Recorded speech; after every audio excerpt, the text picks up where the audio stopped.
Gary, can you take the roll? Scott Fishel. Here. Dennis Keeney. Here. Denise Brewster. Here. Linda Grassi. Here. Lori Kniske. Here. Stand for the pledge, please.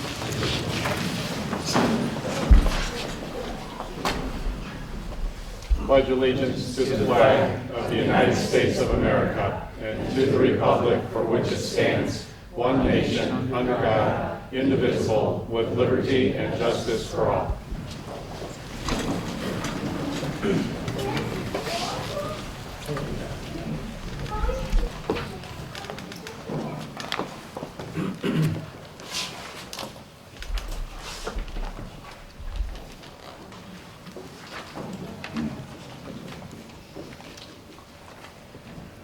On behalf of the board, I would like to welcome all students, staff, parents, and interested community members to tonight's Board of Education meeting. I would like to remind everyone that this is a meeting of the Board of Education held in public for the purpose of conducting the school district's business and is not to be considered a public community meeting. There is time for public comment during the meeting in the public participation section of the agenda. I'd like to amend the agenda, make a resolution to amend the finance audit consent agenda to remove item C regarding the primary service agreement with the Educational Service Center of Northeast Ohio. Can I get a second? I'll second. Thank you, Mr. Keeney. Gary, can you call the roll, please? Scott Fishel. Aye. Dennis Keeney. Aye. Denise Brewster. Aye.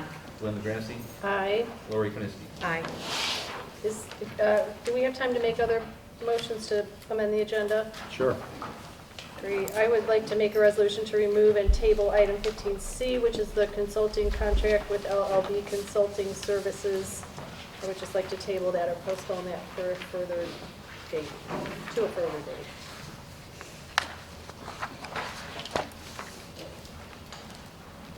Is there a second? I'll second. Any discussion on that? I feel like we need to move that to a further date. We haven't had any conversation on a consulting agreement or a proposal at this table ever. If we want to do that as an administrative, and have our administration do that, I would like us to put out an RFQ, and so I would just like to table that for further conversation. You would like to put out an RFQ for the $9,000 item? I don't know anything about this person, so yes. We haven't had that conversation. I'd just like to table it. So I would just ask, because we're unfamiliar with it, typically we engage vendors, we bring them in, or consultants, we bring them in, and we as a board get to talk to them, and usually there's multiple people that we talk to for us in order to make a really good decision. So on top of the reason that we've never even heard about this until today, we've never had a chance to meet this person, talk to this person, know what this person's about, that's why I think it should be tabled also. Thank you. Did you see it on the agenda 2 days ago? Yes? Okay. Did you happen to research the company or call? Yes. Have conversations? I didn't call, but we would like to have the person in to talk, just like we do normally. Okay. Is there any other discussion?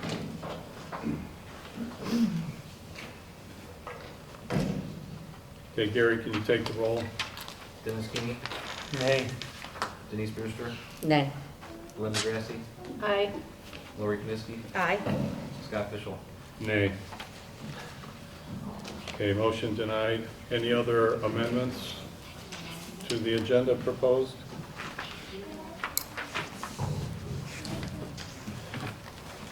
Make a motion to approve the minutes as attached. Can I get a second, please? Second. Thank you. Gary, can you call the roll, please? I'll just clarify, it's the January 30th board meeting minutes, February 7th special meeting minutes, and February 19th work session minutes. As noted on the agenda. Yep, thank you for that. And can you take the roll, please? Dennis Keeney. Aye. Denise Brewster. Aye. Linda Grassi. Aye. Lori Kniske. Aye. Scott Fishel. Aye. Okay, we come to special reports. Okay, we have two tonight. The first is a monthly kind of update from our construction professionals. So tonight, we are mainly in the design phase, so Ryan Schmidt from TDA is kind of here to present the board an update on our 3 construction projects that are going on.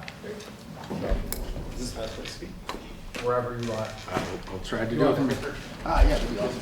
The down button. Thank you, sir. Good evening, everybody. As Chris mentioned, I'm Brian Schmidt with TDA Architecture. As Chris mentioned, we are primarily in the design phase for the projects, but this is just really to give you a big overview of where we are with the status of each of the projects. Oops. How do we do? There we go. Okay. So we'll start by going over the Riverside High School. That's the career tech addition that will be going off of the area over by Welding and Woodshop area. Then we'll talk about Riverview briefly, and then jump over to kind of progress on Buckeye.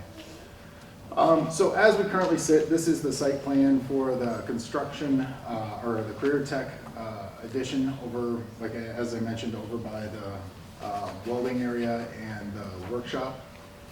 What this building will have included in it is a construction trades classroom. It will have a shared classroom for all the CTE programs.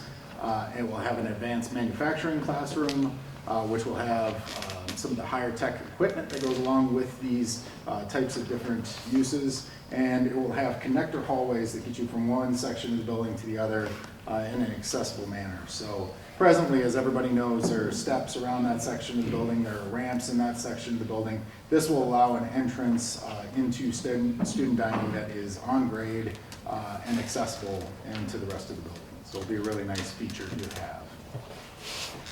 This is a blow up of the plan and shows a couple views of that space. Does the laser work? No, it doesn't. Not on the screen. No, Works on of the- course it doesn't.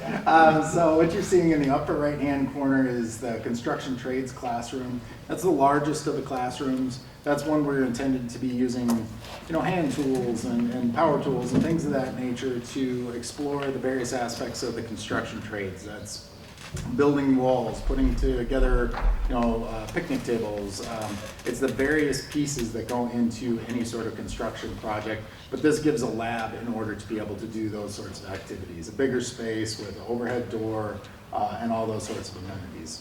Right next to that in the darker gold color, that's the shared classroom, and that allows those spaces to work together. And then just south of that would be the space for advanced manufacturing, and that's where it has all that kind of higher tech equipment. And you can kind of see in those renderings just a view of each of those spaces. These are being built out in our documentation model right now. So what that is back in the old day, everybody drew their projects by hand. Then it moved into computer-aided drafting, where you'd see just single dimension lines as you're drawing out these drawings. These are actually being modeled as we go through and we draw the building. So you see the inside of that space as we see it as we're drawing those areas. So we can have conversations about the casework that go in the classrooms. We can have conversations about the right place to put outlets, and everybody can see it real time. These have been nice tools. We have been having weekly meetings with construction team, and that involves some administration, involves the contractor owner's rep, in order to make sure that all the ideas and all the pieces, parts that are necessary to make these projects successful are implemented at this stage of the project as we document it. But you can see in this image just that really nice connection that you'll have with those corridors that go across on the left-hand side of student dining. That pathway that goes to the south connects you up to the main corridor. So this will really tie that whole section of the building together really nicely. As far as schedule goes, we're in a lot of my slide kind of shifted around. Some of the text moved, but that first section over there, that's where we are right now. That's the winter of 24 going into 25. At this stage, we've been doing all the stuff that you need to do up front. We're getting surveys, we're getting geotechnical investigations done. That's exploring the earth and exploring everything that's in the ground.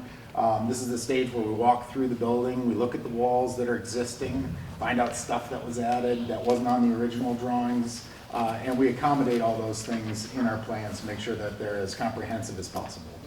During construction, things always come up. You find things you didn't expect, but this stage is really intended to find as much of that as possible so we don't have any surprises as we get going.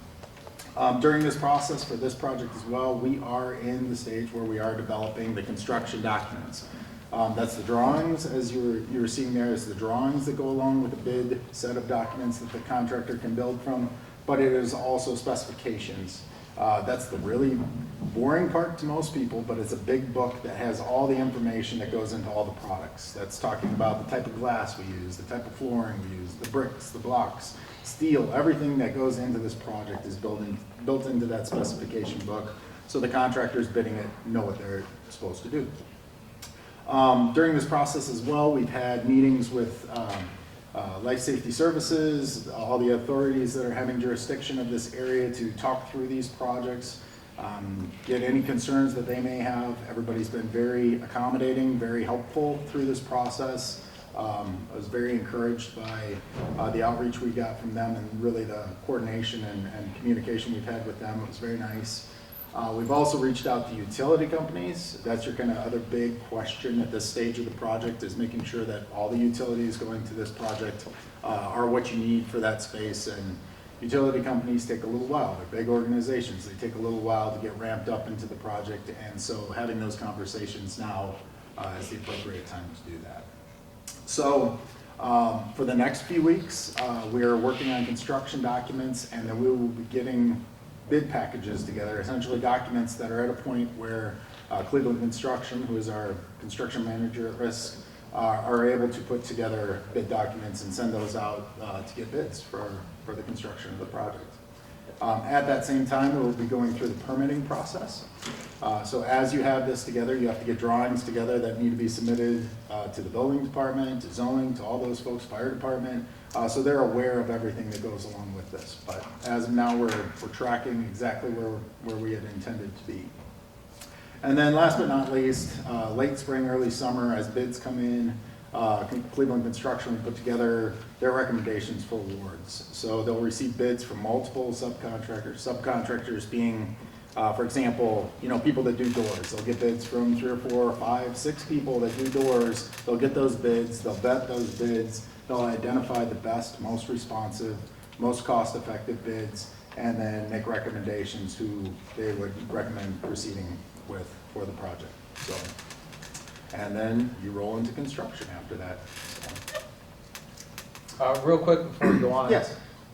This is really exciting as it's kind of developed. One of the things I want to remind is that the majority of the funding for this is coming from a grant that Dr. Malaka wrote. So $2.5 million of this entire project is being funded from our grant writing and the great work that we're doing along that way. And that's, we want to continue to point that out as we work through the process and all that. So one thing to really make sure that we continue to spell is that, we are working hard to kind of get these spaces up for our kids, and we're really excited about the way this is working with the future of it and the way that it's all working together. It's not only going to be a great CTE learning space, it's also going to provide an after-hours entrance that goes directly into the common eating space. So it's if you have an event at the auditorium, you're no longer walking through all the halls and down that. You go right through into the cafeteria and right and into the auditorium or the cafeteria or whatever. So it's really exciting, not only for the fact of the educational opportunities, but also the facilities.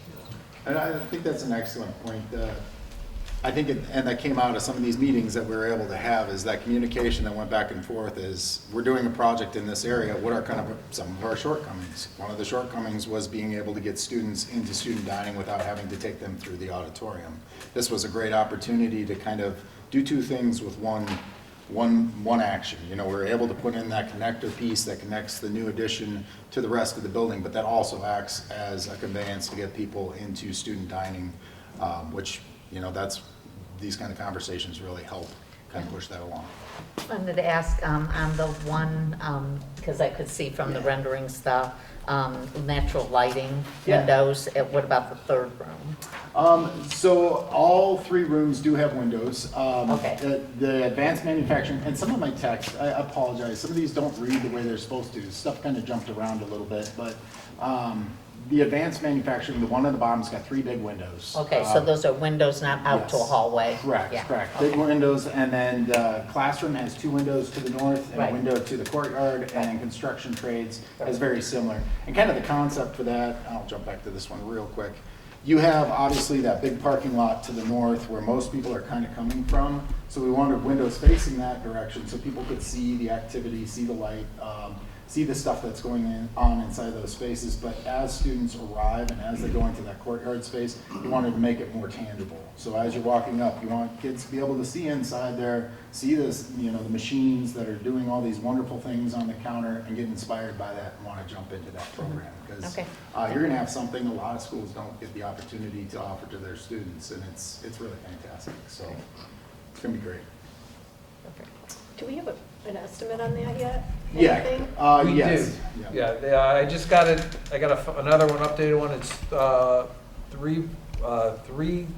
little over 3 million, so 3,053,000 total is the estimate. That's Cleveland Construction's construction estimate, but obviously it's not up to date yet. So whatever is excess, we'll have to take out of the PI fund. Yes, whatever that is. What We had- extras, We had put a little bit aside for that as we went to plan. what extras are being considered as part of that? Well, part of it is, again, the grant was 2.5 million. The construction is a little over 3. We still have furniture, we still have equipment. So Right, but I mean like the air conditioning. we are asking for alternates for air conditioning, especially in the student dining space. Looking at different ways to do it, even to look at the auditorium chiller and its age and seeing if we can kind of work off of that. So we've asked for that. A lot of them deal with air conditioning, so freshening up of the cafeteria. It's a bright yellow, maybe kind of toning it down a little bit, putting some striping in, like some of that sort of thing.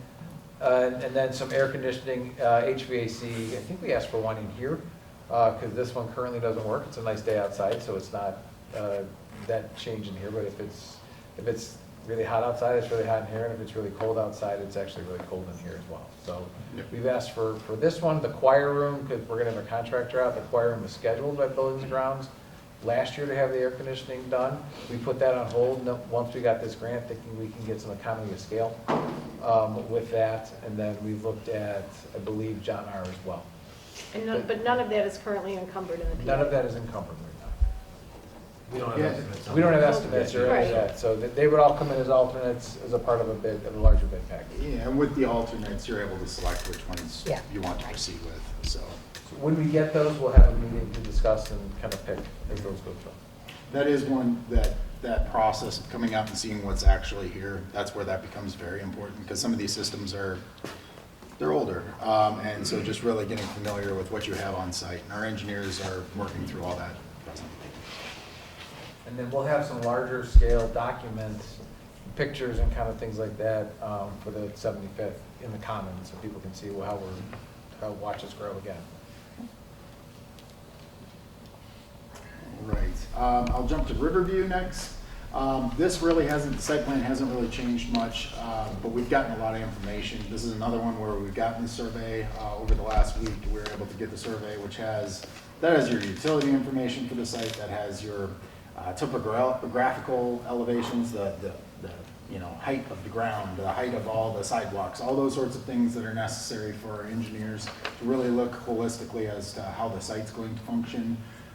So we've gotten that information. There was ESA phase 1 study done, which checks any sort of environmental situations, and that came through clean. So all the information we're getting in is very good. There's some, obviously site work is going to have to happen in order to build the addition, but everything we're getting as far as information goes has been positive thus far. So where we are with this one, we're in a very similar phase. This is tracking very similar to the CTE addition. We are in the throes of doing the construction documents for this project. This is one where the engineers did a tour of the building. They looked at the existing utilities. They looked at existing spaces. We walked through some of the classrooms.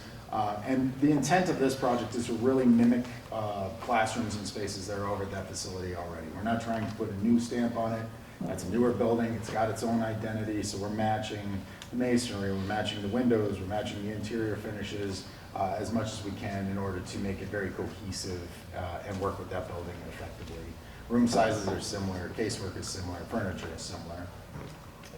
The timeline, again, is going to look very similar because we're in that same pathway for this project. They're tracking about a week apart at this point. So, we've gotten all that due diligence information in, and we're in the process of documentation. So, We've been fortunate enough working with staff to go through, you know, some of the casework and furnitures, and even as of today, we're having those types of conversations. There will continue to be little questions that come up. You know, would you rather have the sink move it over to the second bay because it's easier for students to get to? Would you rather do this or that within the classrooms? But it's all those little steps that as we kind of wrap up these documents, and make sure that all those items get as close to, you know, perfect as we can get it. Nothing's perfect, but we're trying to hit that sweet spot and get everything in the right spot for the students and the staff to work as effectively as possible. And then early mid-spring tracks the same way with bidding and permitting, and very similar with late spring, early summer award of contracts and construction. It's the same process for this project. Has our wetland study been done Yes. on the new property? Yes, I have that. There are no issues. And that's one, it's best to do that whenever you have any sort of new property, to really just check out your situation and make sure there's no concerns. I think everybody felt going in very positive that it was going to come out the way it did. So it was just best to do your due diligence and make sure there was nothing to be concerned about. Last is Buckeye. We have had some conversations about it. I want to caution everybody, this is very preliminary, and this is just really meant as a placeholder to start talking about program. So we've talked about the number of classrooms. Right now we're sitting at about 8 classrooms on the site. The final mix of what those classrooms are, the size of those classrooms, how they integrate with the rest of the building, that still needs to be flushed out, still needs to be worked out. But I think this is a really good start as to looking at that program. Presently it shows 5 kind of standard size classrooms and then 3 kindergarten size classrooms. So we're trying to hit that sweet spot of the amount of classrooms you need per grade level in that space. And that's what I'm saying, it might flex a little bit based on how conversations go. Additionally, in this space, one of the ideas that I think was a very good idea was the idea of taking the stage element off of the student dining down at the other end, incorporating a new stage, the gymnasium space to be very similar to what's going on at the other schools. So the gym size that you see here is it's almost identical to what's at Riverview. It offers a very similar opportunity for the students here. The stage is very similar to Riverview. It's within a couple of square feet. So the size of this podium, that's about how much different they are. So it gives a very similar experience for students in this building and the other buildings. The thing I really like about this concept as it's starting to work itself out, again, not finished, but just some of the ideas behind it, is that there would be an entrance kind of up at that north area. You see that whitish bar that's going across. That's a circulation path. That's a lobby, but allows you to section off all the classrooms to the south of that, and then maintain the gymnasium, the stage. That green room is a meeting room. You could have that, and then the restrooms all off this lobby space, and have the rest of the school locked off after hours. So you're able to access all those kind of more public spaces, community spaces, without having people go back into the rest of the building. So it really works out nicely that way. But one nice feature, if we're able to move the stage here, it would allow us to take that student dining space, enlarge it a little bit, which would be nice because you could use some extra square footage in there, and then potentially get some windows into that dining area and brighten that space up a little bit. Just kind of modernize the front of the building a little bit and that kind of student experience for dining. So I think there's a lot of potential here, but there's ongoing conversations. There's the committee, which I'd like to meet with at some point to kind of go through some of these items, and then we just need to keep working with staff and administration to just kind of, you know, work through the rest of those pieces, parts that go into this building. On top of that, there still is the conversation about how much work, what type of work we do throughout the rest of the existing building. That's an ongoing conversation. We've done the site walks through that space. I haven't taken all my engineers out there yet, but we've started to develop a concept of what that might be. That's going to be one of those things where you could do the world, or you could do less than that. And so it's one of those where we have to look at budget, look at what's most prudent for, you know, maintaining the building well into the future, and making sure all of those elements marry up with, you know, your expectations for costs and schedule and things of that nature. So, and then just outside of the site, that has not been fully thought out yet, but there are some placeholders that seem to make a lot of sense. being able to push the playground to the back corner of the property, behind kind of those classroom spaces off the gymnasium would be a nice feature. That way you have a semi-protected space for the playground away from the parking lot, accessible from the gymnasium, accessible from the lobby space. So that would be a nice feature. It'd be accessible from that corridor that heads north out of the east wing of the building as well. So there's a lot of access points to that playground from within the building. And then maintaining playing fields to the north. You got a nice big green space up there. It'd be nice to maintain that feature for soccer or kickball or whatever wants to happen back in that space. Big green spaces disappear nowadays, and it's nice to be able to maintain that where you can, and you have the opportunity to do that. Any other questions on, yeah? Yeah, I do. Who's our district point of contact that you communicate with mostly on these projects? Like, who are you communicating with? So we have weekly meetings, and that's Chris and Gary and Rich, and it's the whole folks from administration are there. We get Melissa's there as well, and then we bring in principals as necessary. Occasionally board member will be there. We've had Cleveland Constructions at most of those meetings, which that's for all the projects as we talk through those. They're either there in person or they join virtually, and then the owner's rep attends most of those meetings as well. So I feel like we've gotten a lot of good input from the group. And there is one this Monday, just to confirm, that CTE is the focus, correct? Yeah, and I might bring a couple other questions. Today. Yeah. And Okay. and we have, at this point in the process, we're kind of talking through very similar questions on both projects. So it's stuff like the casework, how we lock casework, is it by room, is it by building? Those kinds of questions that are kind of universal, in those buildings, but we have a couple more specific questions. Yeah.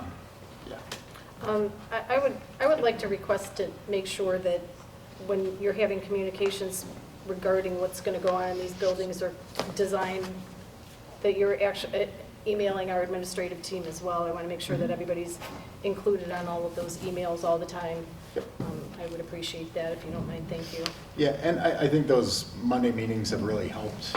Personally, I think it's helped me quite a bit in order to kind of streamline the process and make sure we're getting a lot of input. This is a question for our administration. Can you outline for me what is going to be going in exactly in the 8 classrooms at Riverview and what's going to be going in the 8 classrooms or however many classrooms we're building on here at Buckeye? Yeah, so in the 8 classrooms at Riverview, the 8 classroom edition, we're waiting on a schedule to make some announcements to be completely transparent. We're waiting on the construction schedule to see kind of what Cleveland puts together once the bid documents come back and all that.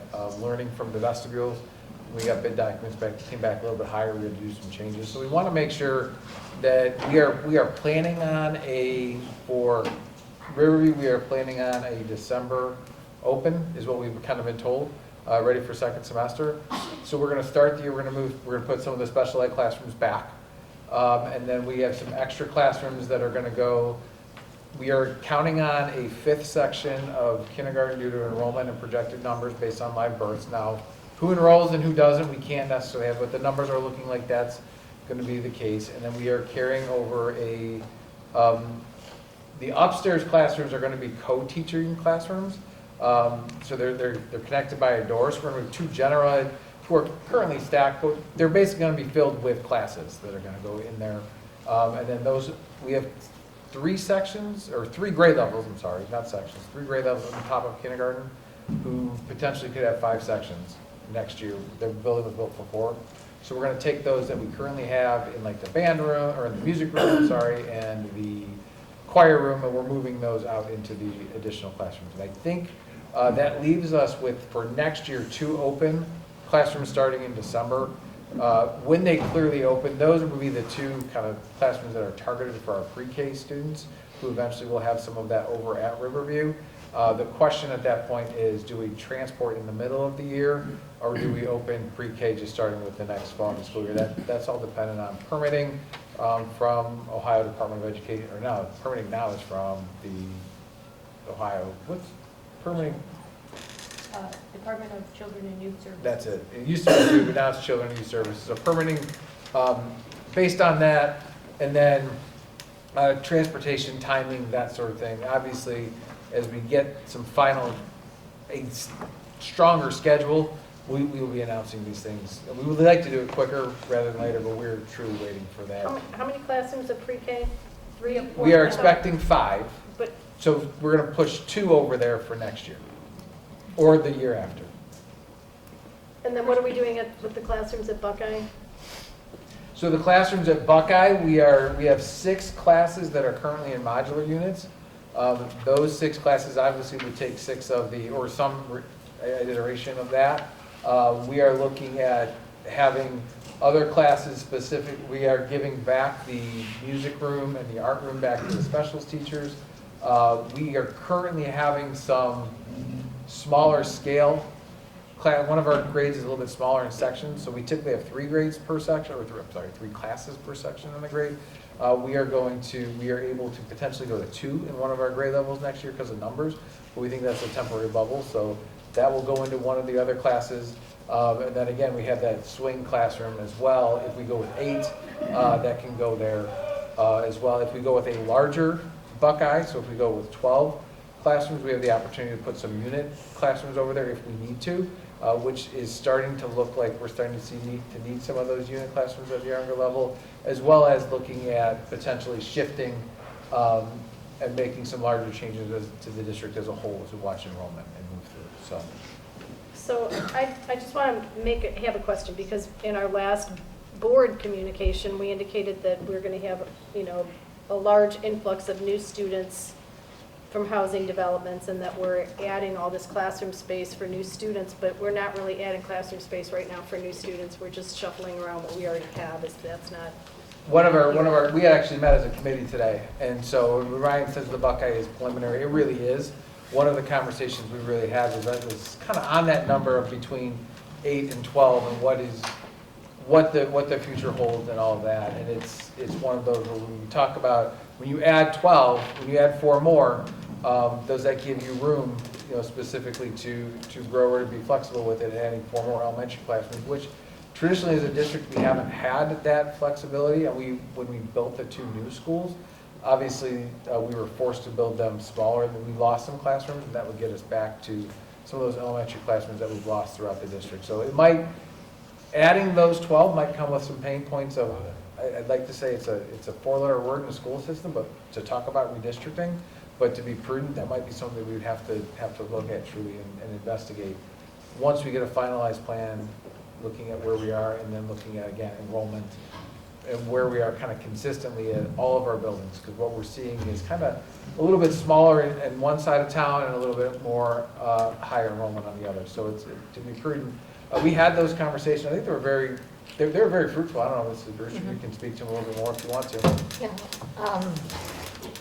The thing about, when you're adding on to an existing structure, it's what do you do with the students while you're adding on, and then once it's added on, then everybody fits in place. So, it's a fluid situation, and obviously our goal at Buckeye is not to have the trailers, have 6 classrooms out in the trailers, and so, or modular. So we're, we had a comfortable conversation today about how we can fit them within the building next year, and some of that is moving some programming around, but that doesn't mean, if they go to one school or the other school, that's their final home, because you have to go with the flow when you build, right, Brian? Yeah.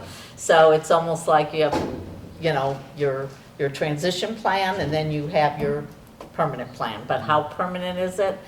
You always have to be in a state of flux, because you don't know housing, you don't know enrollment, no one has a crystal There were a ball. lot of great options that kind of came out Yes. of that committee to talk about just preliminary, setting the numbers and what that looks like to really move forward with it. So it was really fruitful and deep conversation, and there was a good engagement. So, Ryan, we will invite you to the next one as we get through, once we schedule it, Sure. to talk. But this one, there's just kind of really the overall what we're thinking at.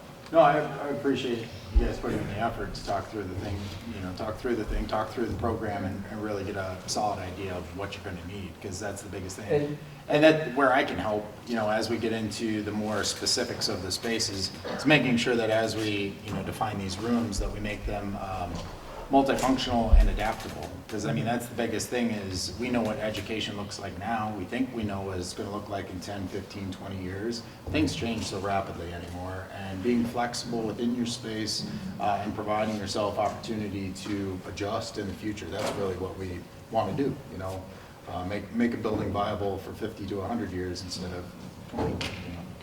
And I think that came up too, and I think you're kind of what you've seen, what you've designed along the way, because we've talked about our own experiences and what we've seen, but being in all the other districts and kind of how, what these, one of the things we talked about is collaborative spaces and designing collaborative spaces where large groups can come and what that looks like and how you can incorporate that and where that can be. So we have those, when we built Parkside River, we built those in at each grade level. Obviously, we're not going to be able to put pods at Buckeye, but how can we provide those collaborative spaces and what does that look like? Because that's such a key to education today. Again, here's kind of the schedule for this. So this project, we are still in the kind of information gathering process as we've just elaborated on here. So we're getting information together. We have the very draft plans that you see. They look finished, and I apologize that things look finished as early as they do nowadays. But you can generate a model with some of the drawings we do, but that doesn't mean that's what it is. That's a working process at this point. So we're working through that, and we still need to look at what needs to happen, in Norwich, if there's any work that needs to happen over there as we're doing this work, as we have efficiencies of scale. If you're looking at doing mechanical at one building, is there an advantage to doing mechanical at the other building? Things of that nature, just to make sure that we check all the boxes and we do all the right things at the appropriate time while you have people doing construction, doing work, so you're not paying for those fees later down the road. And then, as that kind of rolls on, my hope or expectation is, during the spring, summer, we're starting to develop documents and we get something together that's more comprehensive and cohesive, and we can bring back pictures to show you guys with more information. And that's all I have. Thank you very much. Thank you. Mr. Placco, do we have an actual contract for services with TDA yet for these projects? We have a proposal. I know we approved a proposal, but we don't have a contract. That's in. The board did approve the scope of work at the January 30th meeting. I did check with Dan, he said that was sufficient. And we're just Will we be getting finalizing the that contract soon? document. It's similar to the prior two contracts we've had signed, just different project and different amount. Will we have to approve that? And I think you said we were good at this point? No, it's already been approved at that January 30th meeting.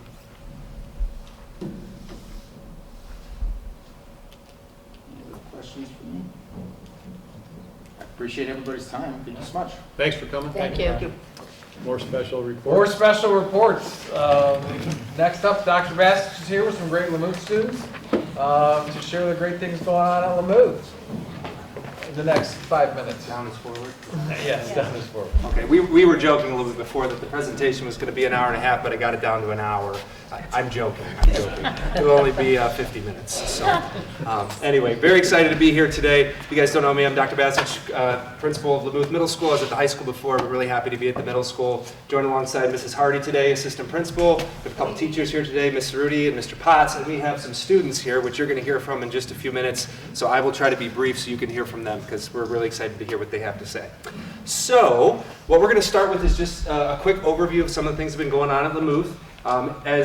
Some of you may know, we've had a lot of changes this year at LaMuth Middle School, and it's very exciting to see. One of our biggest changes was our group that's here today, which are the fifth graders that we brought into the school as part of our One Community. I can remember when Dr. Rotino came up, I think it was in December, and said, hey, we're going to potentially have some fifth graders in the building, and I think my first reaction was, yes, let's go. I mean, it was almost an instant thought. I was very excited to have them in the building, and I couldn't be more proud of their transition that they've had. So we're going to talk more about them later, but that was something that was very new to our building, and we were able to fit them in the building, which was great. So we have Norwich and Buckeye over there at fifth grade.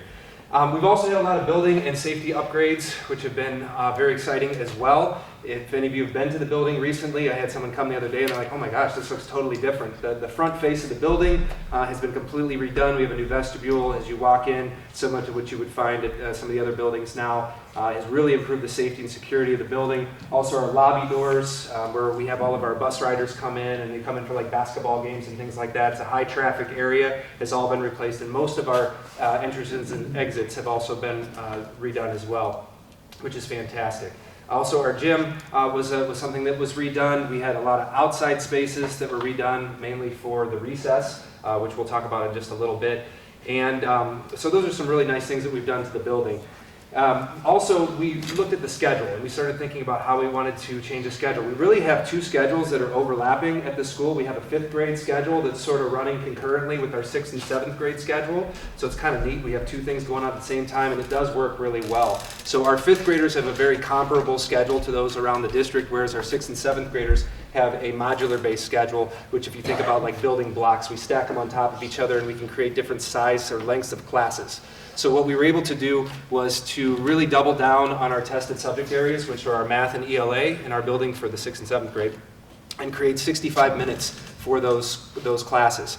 And what we were able to do with that is really net gain about 40 extra instructional days, which I think is an awesome thing, both in ELA and math. We're hoping that that manifests into some real growth for our students. And yes, we did have to take some time away from our science and social studies and our specials, but with our 2 tested subjects, we really wanted to push some extra time in there. It also served as a nice bridge between the length of time that they had at the elementary level, which is generally a lot longer of a period, and then now we're 65, and then the high school's 80. So it gave us a little bit better of a spread rather than going really large, and then we were 53 minutes traditionally, and then we're back up to 80, which was 90 at one point. So I think it's going to be better for the students as they transition, because their stamina is going to be a little bit better at that 65 in the ELA and the math. So when they get to the higher, longer time domains at the high school, I think that's going to help them all the way across. Because going from 53 to 80 or 53 to 90, which it was before, was a huge jump for a kid, especially in a 1-year period. So something to think about. So we're really excited about that. Another thing we've been working really hard on is our MTSS, district-wide, but also in the building, which is our multi-tiered systems of support. This is a program that's designed for our students that need some extra intervention and support. We're doing math and ELA at this time, and we're really targeting those students and trying to provide them some extra support. So in addition to the 65 minutes in ELA and math, some students are also getting additional time with the MTSS process for intervention and supports, and those that are not are part of some enrichment that's going on during our IE time. IE is intervention and enrichment or extension that happens 3 times throughout the day. 6th grade's at the beginning of the day, 7th is at the end, and 5th grade's right in the middle. So we're able to spread out our title tutors and do some really nice things for our kids throughout the day. Another thing that we were able to do, as inspired by our 5th graders, is recess for everybody. Yes, we brought back recess. I could be the most popular person in the building for that, I think. But it was something that I can remember when I was at LaMuth, my first year back in '06. We had recess, which just was us taking the kids outside for about 15 minutes and letting them run around. We now have some dedicated spaces for those children, and we've added 100 minutes of time for them to go outside when the weather's good. We've been inside, obviously, with the Northeast Ohio winter that we've had, a real Northeast Ohio winter. And we've been doing board games in the gym, in the cafeteria. We've had half the gym available, and then also the library spaces too. So even when the weather's bad, we're able to do some good things inside. And one thing that was actually born out of indoor recess just recently was chess club. We had so many kids who were interested in chess, we actually started an after-school club because so many kids, we had to buy more chess boards because they enjoyed chess so much. So good things for indoor recess, right? We did update our cell phone policy. Our existing cell phone policy, which had been that way for a while, I believe, was cell phones were not allowed except at lunchtime. I didn't really love that because I found that our students weren't spending so much time talking to each other. They were more on their phones. And at that age, and really at all ages in school, we want kids talking to each other and spending time with each other. So we don't do cell phones at LaMuth. And we tried to get ahead of the governor's mandate, so we're locked and loaded for whatever he brings down. I mean, we're ready. So, and it's actually gone very well. It's not been a very big issue. We aren't having a lot of cell phone issues. We address them when we see them if we have them. And the parents, to be honest, are starting to be, I think, very supportive of a choice like that. And our kids are focusing on their academics and their relationships with each other. So I really, really like that choice that we made. We've expanded and added some new clubs, which is really cool. Some of you have seen the I always call it Twitter, but it's X now, but Twitter post, that were about LaMuth Theater. We added LaMuth Theater this year. We haven't had theater in the house in a very long time. It's been double-digit numbers. We had, I believe in the first rehearsal, almost 100 children that showed up for LaMuth Theater, an after-school club. Very popular. In the spring, we're doing Disney's Aladdin as a musical, so we're very excited about that. And again, trying to serve as a bridge to the high school because we have such a robust theater program. Go see SpongeBob the musical, that's coming up. I think we'll hear about that in a little bit, right? Might. Okay, we might. Don't steal my thunder. I'm not, there's no thunder stolen. I was just advertising. So, but we're really excited about that. We talked about chess club a little bit too. And then one of the other things that's been really nice is we've looped our 5th graders into student council. So we have our 5th graders as leaders in the building, which is really cool. And what I'm starting to notice is that our 5th graders are starting to want to help the further students. So I actually had a group of 5th graders who asked me, said, hey, when the Melridge and Buckeye kids come up next year, can we help them tour? Can we help them around the building? I'm like, when, right? So very exciting to see our students wanting to step up and lead, and they've been doing some great stuff, and Ms. Rudy's been leading our student council group. She'll talk a little bit about that tonight, which is awesome. We also have done some enhancements in our Fab Lab. For those of you that haven't been in the building, we have 6 3D printers, a laser engraver, a vinyl cutter, we have presses, we have button makers, we have all kinds of things.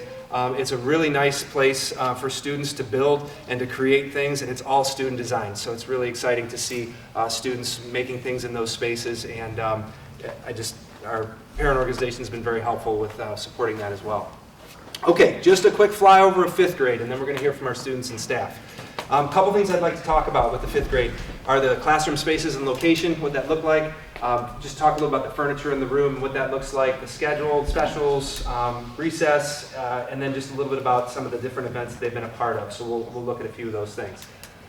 So classroom spaces. One of the exciting things is when we had the students come over, Dr. Rotino said, hey, I need 5 classrooms. And by that afternoon, we were able to find 5 classrooms. It didn't really take very long. We kept the students to one kind of separated wing of the building so that they didn't have as much transportation around the building. They could get to the office, they could get to the library, get to the cafeteria, some of those larger spaces quickly, and they could get their lockers where they needed to be. So we kept them all where they needed to be. It's been really nice. And those spaces that are in there all have new furniture, which is set up for personalized learning, flexible seating, and also they have new display boards and storage in those rooms as well, and the rooms look great, so I'm really excited. And what's really nice is there was some teacher agency as well, because the teachers had some input in the design and the choices of the furniture that they had in their rooms. And you'll look, each room is just a little different in terms of the furniture, same idea, but just a little different, and it's really good. I know Mr. Potts really likes the high-top tables, so he doesn't have to go down here to do the math. He can do the math up here while he's at the high-top table, which is a good thing. So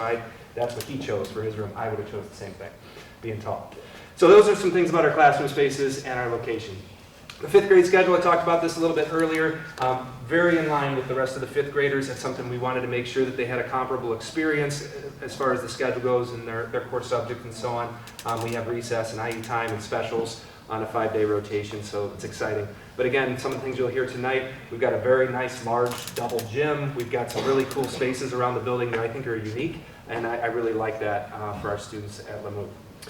We talked a little about the furniture already. I kind of stole this one already, but really nice to see the classroom furniture being used in different ways and the students moving about the room. We have some couches and comfy chairs in the room. We have some high tops, low tops, wobble stools, all kinds of different things, and it's just nice to see, and the kids are using them and they really like them, so the teachers. Recess area upgrades, really nice. If you want to come out and shoot some hoops with me, I do try to play with the kids. We do some outdoor basketball. We have a double court, or a full court out there, glass hoops, which is really nice. 2 4-square courts, a gaga ball pit. We have a full football field because that's where they obviously play their games. We have some soccer. Actually, we're using the lacrosse goals now, but we have some goals out there for soccer, and we have some other things that the kids can play in. We have some ideas that have been generated for some of those outdoor spaces that the kids have recommended. We decided on the recess space to be a little different than maybe what you might see in a 1st and 2nd grade, what they're interested in, where they're climbing on things and, maybe swings. When you watch 5th grade recess, most of the kids are playing sports, they're using courts, they're using things, so that's what we did, that's what we built. So we're really working on improving the access to those spaces because we are dealing with the winter issues, and it's pretty tough to play basketball in the snow. So we're a little limited in that, so we're trying to think around like how can we provide more opportunities outside for kids and also get them to and from these places without having to go through snow and mud and all those other things. So those are some growing pains that we've gone through, but it's been great. We had a great fall to get outside, and I was really pleased with that. All right, and then our last thing, clubs and activities. Really had some nice opportunities for these kids in the 5th grade and all of our students. Still involved in ski club, just run, all those things, but really got them involved in things like chess club. The student council has been a great addition for the 5th graders. And also AMSCO has brought to our building some of the things that we have never done before, like pizza bingo and the sweetheart dance and things that were traditional upper elementary, just elementary type things. And they were able to get some of those to happen for the 5th graders and all of our students, which I think is great. We had a sweetheart dance, and we had 5th, 6th, and 7th grade kids attend, which I thought was really cool. So that was a nice thing. We have a bowling night that's coming up for our kids as well. So some really nice clubs and activities. So those are some of the things that are going on at the school. I couldn't be more proud of our students, all grades, 5th, 6th, and 7th. I tell people all the time, this is by far my most favorite thing I have ever done. I really enjoy being with the children every single day and working with the staff, and I'm very proud of our staff and our students. So, with that, I'm going to kick it over to Mrs. Hardy. How'd I do on time? Great. Was that good? Oh, perfect. All right, good. I'm going to kick it over to Mrs. Hardy, who is going to introduce our teachers and our students, and they're going to talk a little about their experience. There's no more powerful testimony than the people that are going through every single day, and that's who you're going to hear from. Can I invite our 5th grade students down? Maybe we can line up over here. We can start by introducing Mr. Potts. Hello. He's going to talk a little bit about the transition to LaMuth and what he likes about the school. Well, several people have asked me how the tradition went. Primarily, teachers during PD days from some of the other buildings have said, how'd that go? Bottom line is, in my opinion and the opinion of the other 5th grade teachers, it couldn't have gone more smoothly. We were welcomed with open arms by the LaMuth staff and administration. They really treated us as just immediately, right out of the gate, day one, we were treated like a part of the family. So the kids are thriving. From the moment they got to LaMuth, they've just transitioned extremely well into being 5th grade middle schoolers. They are capable, they become more independent learners, and as 5th grade teachers, and I'll speak for the rest of the 5th grade crew that couldn't make it tonight, we are thrilled to be at LaMuth and are looking forward to many more years. So, thank you. Thank you, Mr. Potts. I'm Ms. Cerruti. I am the 5th and 6th grade technology teacher.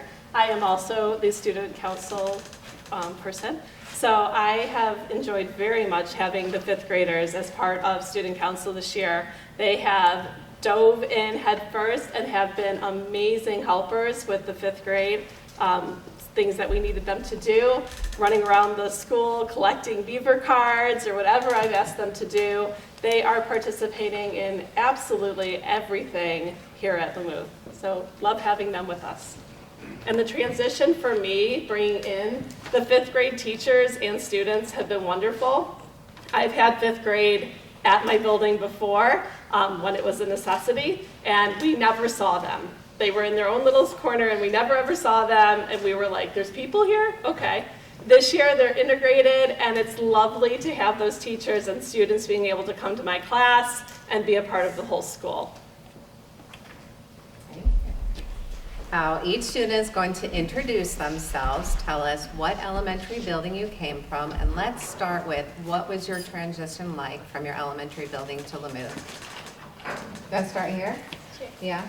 Hi, my name's Ian, and the transition, it was good, and the only thing that was a little hard for me was waking up a bit earlier and being on the bus earlier because I would just be so tired, but it was really good, and I like being at LaMuth. Hi, my name is Chase Burson, and a transition for me, and I came from Buckeye. And a transition for me is the privacy and responsibility that we have. We have more privacy because in our old school we would have like little cubbies we had to put all of our stuff in there. And responsibility, we have to like carry our stuff around, and in our old school we just put it, how do I say it? We would just put it in a cubby. Wait. You just have less responsibility than our new school. Hi, I'm Peyton Yurko, and I came from Buckeye.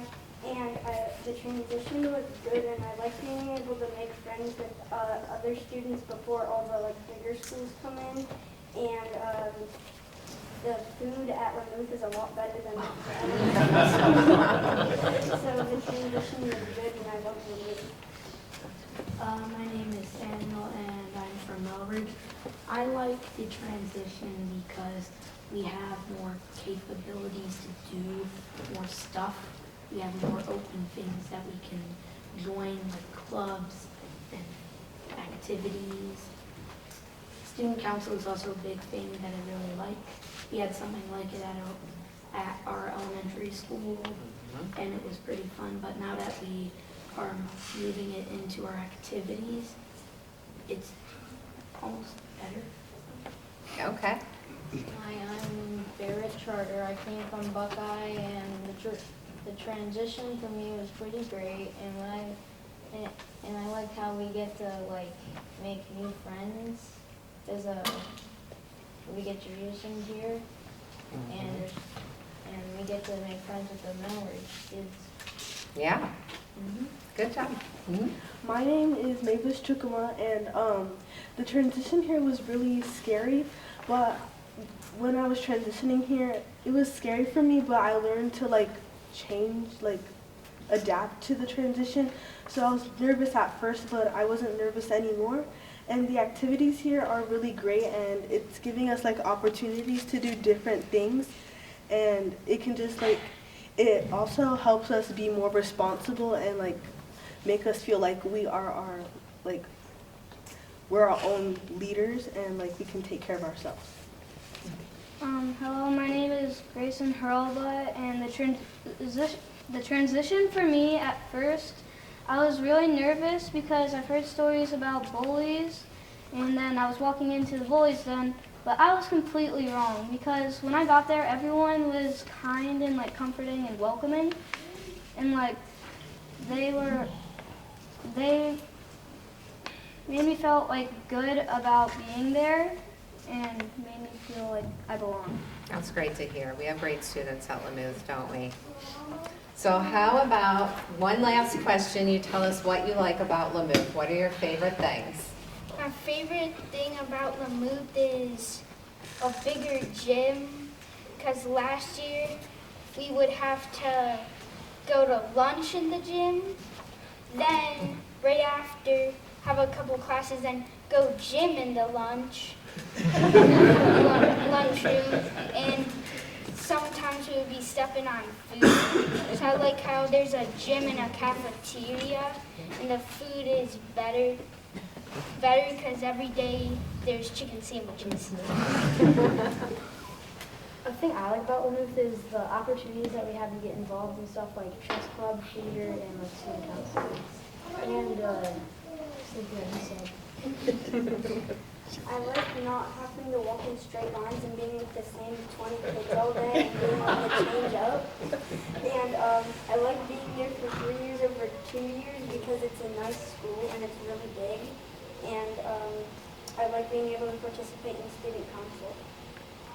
I really like that I now can make more friends. I've made a lot of friends. I had a friend that went to Buckeye, but now that we are in the same school, we're able to talk to each other every day now, and it's really the best. I like how we can try new like activities now, like student council, chess club, and ski club. Okay. I really like the activities here because it really gives us an opportunity to express ourselves, and also there's like different things to do here, and like there's plenty of different things than my old school that I used to go to. So like there's lots of things like chess club and theater, as Dr. Bassett had already said. But I just really like the school in general because it's also really big, and the food here also tastes really great. So I just really like the school. My favorite part about LaMuth is definitely student council, because I like helping the people, and I like feeling that I can make a change for the school for the better. And I like all the variety of things we can do. Thank you all for Thank you. presenting. Thank you.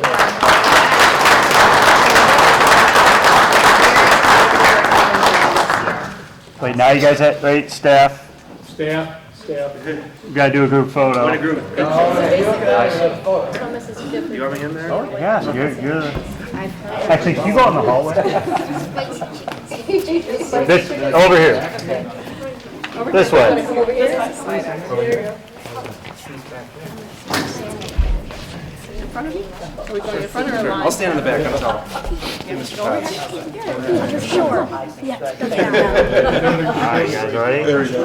All right, 1, 2, 3. All right, great job, guys. All right, nice job, everybody. Nice job, students. Thank you, everyone, for having us tonight. We couldn't be more proud of these guys. We practiced this morning, and to be honest, we didn't even need to practice because we did the same thing. They knew right out the gate exactly what they wanted to say, and that made me very proud. They knew what was about to be part of our LaMuth family. So thank you for having us tonight, and students, parents, thank you, teachers. I appreciate everything. Thanks, everybody. Thank you. And that concludes my special reports. But the LaMuth example in preschool at both Buckeye and as well as Melrose is just an example of how well we pivot and do what's best for kids. And I think this is a great example of how well that actually works because of the people we have throughout the district. So. And that wraps up special reports? That wraps up special reports. That was a good special report.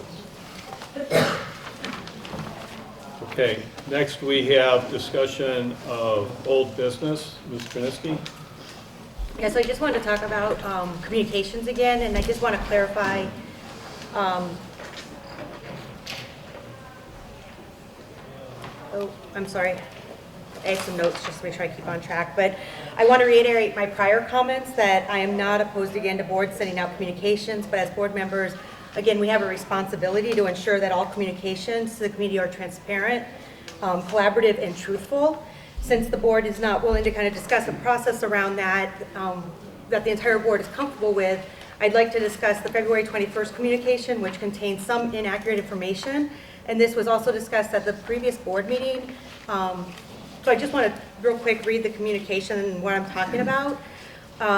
So there was, in the February 21st board communication, it said the Board of Education held a work session on Wednesday, February 19th at 6 p.m.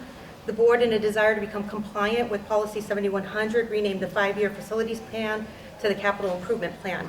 The new name matches the wording in Policy 7100. The board discussed the work that had been completed already and will continue to update and revise the plan. This work is slated to be completed within the next 30 days. Last year, the board appointed this responsibility to the superintendent. This change moves the responsibility back to the board, which matches the directive in Policy 7100. So again, I just want to clarify, I'm not opposed against the communication. I just think it's very important that we are very transparent. Also, I want to make sure that we as a board, I guess I'm concerned that we continue, that there's continued emphasis on the board's actions as being in violation of policy is unintentionally casting a negative light on the efforts of other board members. This approach seems to unfairly suggest that the board's intentions were not made in good faith, when in reality we were all working toward the same goal of improving the district. I don't believe our actions when we assigned those tasks to the superintendent were outside of policy. So I just want to make sure that we as a board have a discussion on that. Again, I understand that Policy 7100 sets guidelines for our responsibilities, but it does not specifically require the board to manage every aspect of the planning process, or does it allow for delegation, or does it not allow for delegation to the superintendent? So I guess I just want to understand why all of a sudden this has come back up, and again, it keeps being mentioned that we did something wrong, why we believe that is against policy 7100. I think all we're doing is cleaning up a policy and moving forward with renaming the, what used to be known as the 5-year facilities plan with the capital improvement plan. And it's not that anyone necessarily did anything wrong, we're just cleaning up what the policy says, that's all. Okay. Can I ask why the policy 7100 wasn't brought up in January of 2024 when we initially had the discussion? Did you bring it up? I was the one who made the plan to delegate to the superintendent, so no, I didn't. So I'm asking why you did not bring it up at that time. Well, I don't quite remember back that far, so I really couldn't answer that question. Were you aware of policy 7100 at that time?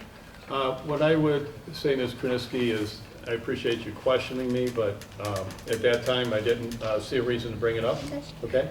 Well, what steps can we take to ensure the board works more cohesively while adhering to the policy guidelines and ensuring the superintendent has an effective role in that?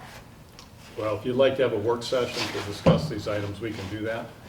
But again, are you asking for questions to be answered to you? Yeah, I'm asking for a discussion of what I'm asking for, Okay. and Ms. Brewster, Mr. Keeney, anybody else can join in, Ms. Grassi. But I guess, again, you know, it keeps being brought up in communications, it's brought up at the board table, and it sounds like we did things that were not compliant with policy 7100, which is not true. You know, policy 7100, it gives directive that we need to approve and be a part of that business, but we can, and many schools do, delegate to the superintendent and the district administration to do that work as part of their job. And so all I'm asking is, again, how do we make sure that we can work more cohesively and also make sure that the superintendent and the administration are part of that process? Well, I think we're doing that and we're moving forward. I'm not sure how we're doing that. So case in point being the communications piece that we have on our agenda today, I believe that's part of what is being requested. We've had many numerous requests to review what is in this board communication that goes out the day after or 2 days after the board meeting. We haven't seemed to be able to get on the right page with one another on what that is going to entail, how we're going to do that, and we don't have a work session, we don't discuss it at the board table. It's just glossed over and we're dismissed. So I have a problem with that. A number of the rest of the things that are in this communication from February 21st, if I can just piggyback on that, are also not 100% accurate, because the next paragraph goes on to say the addition will, at Riverview will also allow for the influx of new students from the 1,500 homes that are slated to be built over the next 10 to 12 years behind Riverview Elementary. But if I'm understanding correctly, because I just asked that question, the 8 classrooms at Riverview are going to be used for kindergarten, special ed, and pre-K, which are already students that are in our district. So we're not, that's not an accurate statement when we put that out to the public. And it would just be appreciated if we actually communicate the appropriately correct information to people. Well, Ms. Grassi, a static picture of what's going in those classrooms is a static picture. What's going to happen in the future is going to happen in the future, which means those classrooms are going to allow space for new students to come in. And in the future, some things may change. I think Superintendent Rotino talked about a few different options, and one of them is even redistricting, as we don't want to talk about. But you have to plan for today first, and you plan for tomorrow. I mean, you plan for it before then, but please understand that the reason that addition was being built, and the reason for the statement that allows for new students to come in, is because it will allow for new students to come in. Riverview is what you would call -3 classrooms. Okay, they didn't have room for 3 classrooms. They had to make do. All right, so that's already -3. They were in trouble. Okay, from the time it was built, okay, it was undersized, and the reason for that. To your point, Ms. Kerniski, no one's saying anyone did anything wrong. It was partially state funded, right? And so you went to the state, OFCC, and they determined that you can only build it so large. At the time, Superintendent Kalis was not satisfied with that. He knew more room would be needed, and he expanded it to the space allowed by the state, and they would not allow 1 extra square foot more than that. It was not sufficient from day one. So it's been a problem from day one, and we're just fixing that problem now with the 8 classroom addition. I understand your desire to have answers to how each classroom is going to be used, and stating that a communication saying it's going to allow for new students to come in isn't accurate, because we're actually filling it with existing students, but please. We're making good use of the space that we're creating. I don't really think that we're accommodating for new students, because if we're going to accommodate for new students, we would have had to have increased the cafeteria size and the gym size, and we didn't do that. So let me address that, if you want that addressed. No, I really don't want to address it. I'm just saying that should have Okay. been addressed in this letter. Okay. That's the kind So- of thing that we should address in the letters that go out to the community. If we're going to have conversation with the community, then we need to give them the full picture, not just part of the picture. And I met with Dr. Rottino yesterday as part of my strategic planning committee. And, we had some conversation about Riverview, and there's still, certain things we're looking at, and you cannot be finite about what it is because you're still working through that process, correct? We are, like I had said in the earlier update, we've got plans, I think at least 3 or 4 of them, depending on a more definitive schedule from Cleveland Construction. And I think that's key to, before we release where we go and kind of what we do, it would be prudent to make sure we have a better picture. We know, and parents are asking to get this out, but we don't want to say one thing and then, oh, by the way, here's the schedule, we have to backtrack. So we're making the prudent choice here. Right. So but we do have plans. Yeah, and just generally speaking, the way the school was constructed, there's 4 classrooms at a grade level with a pod in the center, open space. But what we're seeing, and I know, obviously the principal's here, she knows, there's more than 4 sections at a grade level. There's 5. Currently, our kindergarten is one of them. We anticipate that the new kindergarten coming in will probably be 5, but until we get those registrations, we won't know. The current first grade remained at 4 sections because we didn't have a room to put them in. But so in kindergarten and first grade, they should have been 5 sections. There was no room. Third grade currently is 5 sections, correct? I believe so. So as they move up, we have to have the room. And, right now we're going to be graduating a 5th grade class that was 5 sections. So that's going to open up, or at least level that out. But last year we had to take away the music room in order to be a classroom. So this is the reason. And then as students move into these developments, and Fairway Pines is almost done, but we still have Casement, and we have, Greyhawk? Greyhawk Landing and Harbor Crossing. Harbor Crossing. Yeah, that, we know we will be getting more students. So, even if we put, let's say, a special program in there or a preschool, they may need to be relocated to make room for Riverview students. But right now, we just don't have room for some existing Riverview students because there's only 4 classrooms for each grade level, and they consist of 5. Case in point, we still won't have room for all the new students that come in, and I don't think we've addressed that. Should we add more classrooms? So here, let me say it, going back to some history that we have from the Heisley Park development, approximately half of the students that came into the Riverside Local School District went into elementary, and those went into Buckeye, right? They did, Yeah. yes. Okay, so now that's finished, but now the students coming in from the new developments, about half of those as projected, will come into Riverview Elementary. And so what we're looking at is, if you run some numbers and you have to make your best assessment on what the numbers will be. And we know in the past the state didn't help us very much because they were off by a lot.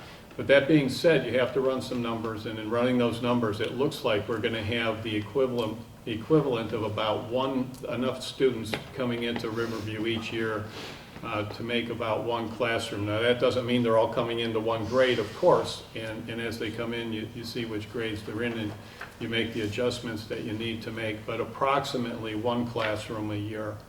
And so when we look at the classrooms available and what some possibilities are of where students will be, that should give us approximately 5 years in a master plan. Additionally, we had met with Principal Shannery about the cafeteria, and Principal assured us that there's enough room even with the new students coming in. Would that be accurate? Yeah, so we looked at the cafeteria and we don't need to make any adjustments there. So anything else for old business? Yeah, I would like to go back to my original topic, Okay. which was not about the building, but about the communication. Okay. Mr. Official, we've heard a lot from you, but I guess, Ms. Brewster, you were part of the facilities planning liaison and your involvement in the facilities planning process. I guess, again, with this continuous count of us not following policy, do you believe our approach to delegating work to the superintendent was appropriate and in compliance with the policy, or do you think the board should have been more hands-on? Well, when we had that vote, I did not vote for it. Okay, but you're still appointed liaison. I and was when it- appointed liaison, just like and I we're attended all the living meetings. with Riverview. I attended all the meetings, and we still had more discussion because Dr. Rutino and I, yesterday morning, I had more discussion about facilities. It just doesn't end because we're in the process of a big plan. I get that. Again, my question is, do you feel that us passing the information over to, asking the superintendent to do some work was appropriate? Or we should have been more hands-on? So, Ms. Gransky. I'm sorry, I'm asking Ms. Asking Brewster. for a little bit of decorum here. I am. I mean, I'm asking a questioning other question. board members to answer your questions about past events. I mean, it's a I'm little- allowed to ask a little question odd. because where You I'm trying to can. get to. I'm just asking for a little more I am, decorum. and I'm asking for an answer. Okay. So again, do you feel that we should have had more hands-on? I think that we should, at least have had a more collaborative approach. I was the liaison, but I was a newer member of the board. And, when you're in meetings and you're listening to different focus groups, I'm getting the same information we were as a whole board. But I attended some of those meetings and had conversations with people, and there were other, comments made. So, but I always feel that it's good to have that collaboration. So I just want to ask a question. So we delegate a lot of things to our superintendent and our treasurer, and I just want to go back. And according to the Ohio Revised Code 109.43, all elected officials in Ohio or an appropriate designee of the elected officials choosing are required to complete 3 hours of Sunshine Law training once during each term in office. Completion of the full 3-hour series satisfies this requirement. Currently, the training is delegated to our district treasurer. So we delegate that to our district treasurer every year. I've already completed that training. I do that periodically.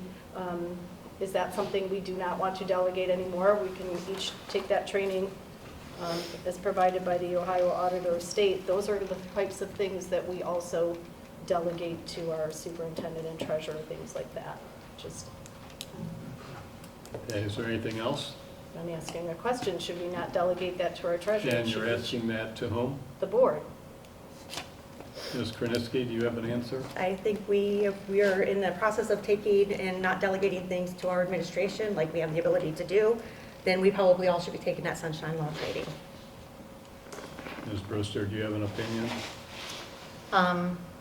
Well, I have gone to several trainings, not specifically solely on this topic, but I've attended different meetings at Ohio School Boards Association on that topic. But that And if specifically I'm is the one that we required- delegate. I'm speaking.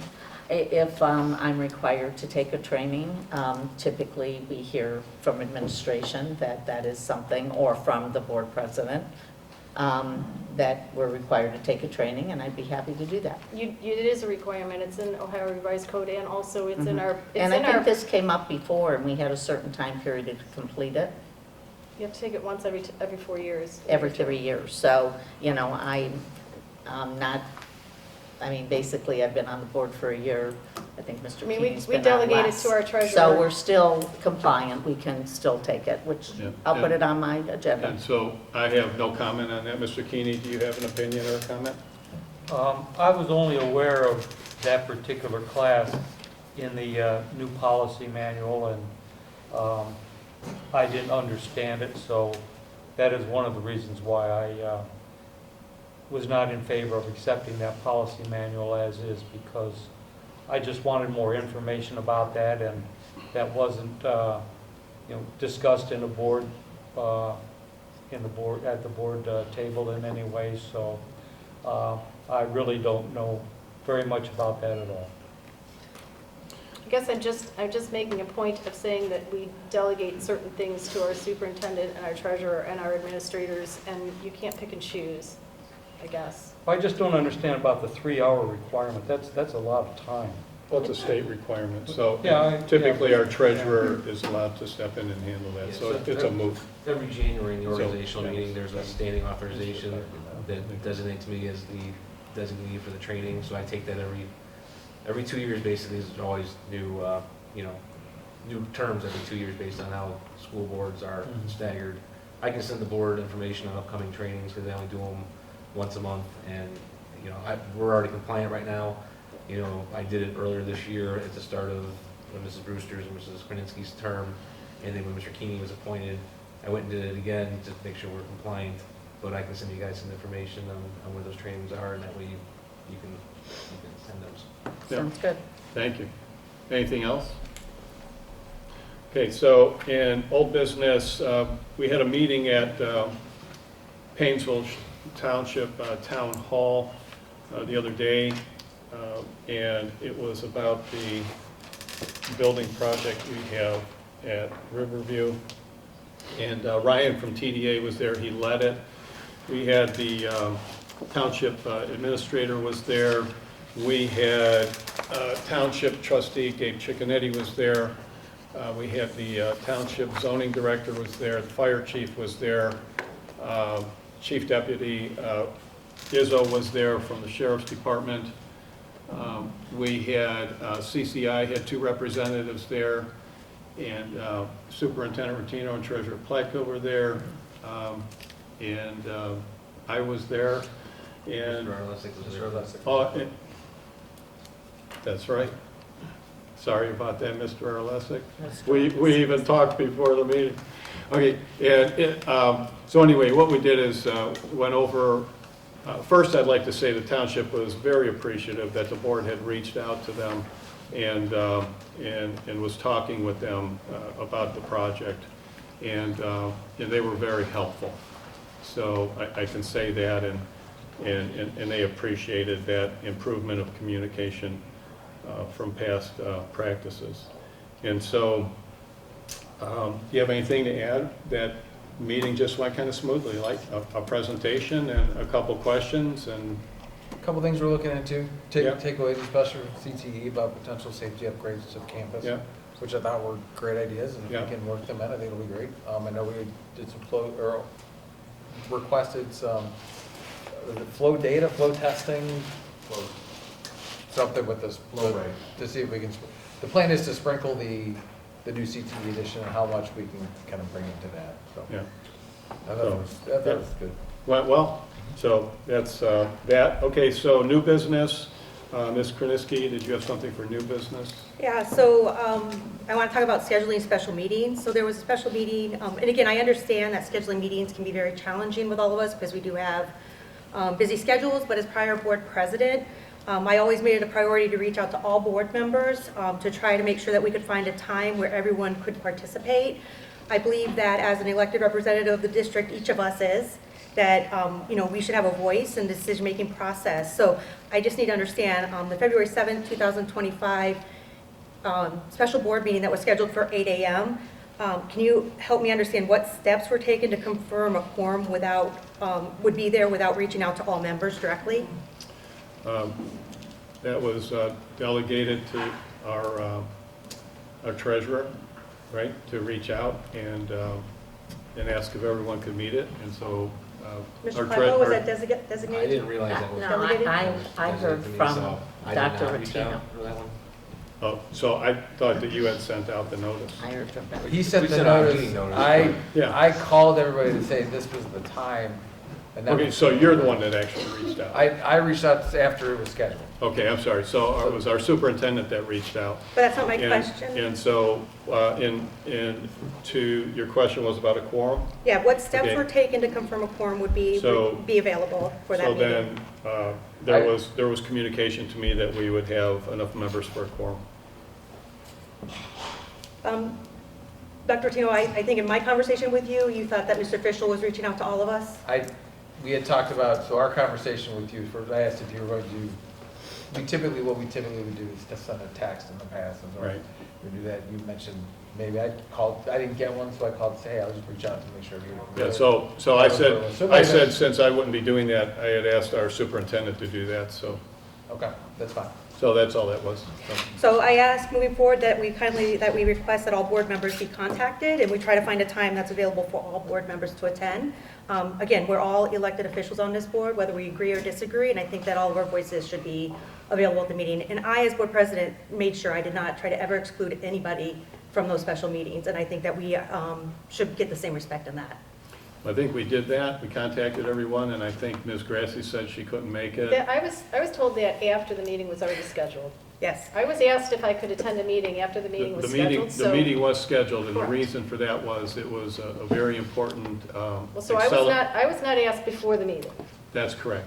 And the reason the meeting was stated and then followed up to see who could make it was because it was a very important acceleration and closing of the property, so TDA could do their work. And also, Cleveland Construction had noted that because of an Ohio Fish and Wildlife item that would prevent anyone from being on that property after April 1st, and they had to get some things going so they can get a contract so they can go do some work, it was important to go ahead and accelerate that. So apologize for any inconvenience that caused, but there really wasn't any time other than to state the meeting and then ask who could make it. I would go back to the previous meeting, I'd pull it up here, but I don't want to waste too much time.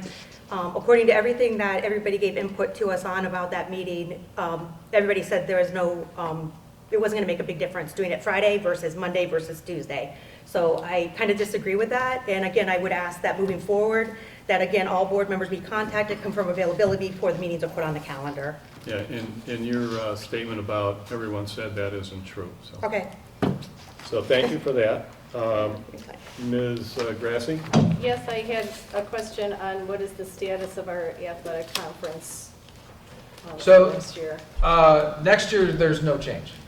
So for next year, the WRC is still intact with all the numbers. That's all happening the year after? So 2 years out, the basic, so the ending of the WRC is in sight. We are the last member in it, but not by lack of trying. We know, so Mayfield and Kenston are headed to the Suburban League. Chardon, North, and South are headed off to the CDC. And we have some meetings with, we requested with some of those leagues. We were denied entrance.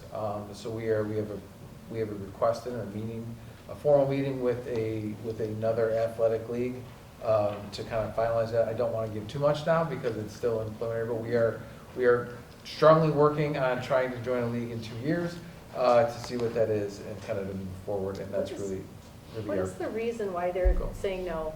I'm just curious. So the reasons we were told deal with competitive balance. Really and truly, to be honest about these leagues, although they're important for all sports, the only sport that does not automatically have a bid to the postseason is football. So there's a lot that's scheduled around with our football program. In terms of the one school telling us competitive balance was an issue, when we called them back out on it and said, yeah, when you look at some of the other schools, their number's really close to ours. They kind of hesitated a little bit and said, well, we just really don't want you. The other one that we've heard, which, because we are sometimes a victim of our own success. Our football program has done very well. We have a reputation of being a very well-prepared and competitive team. That's a good thing, but it also provides some challenges. The third, another league mentioned Their concern of our enrollment staying static, or they've even said, you guys are going to explode. And we said, no, not right now, but okay. But our enrollment relatively being static while all of their other member schools are seeing a decline. So that was one of their concerns as well. However, competitively, we align with all of those schools in both the cases. So there's a little bit of, even though we tried to work some of those channels, there's some miscommunication. I think athletic leagues in a whole throughout Northeast Ohio and even the state are in a state of flux. There's a lot of moving and shaking that hasn't happened before in terms of trying to get to places, and I don't. We'll see what stability looks like, but I think we've got a couple of years of this until we settle back down.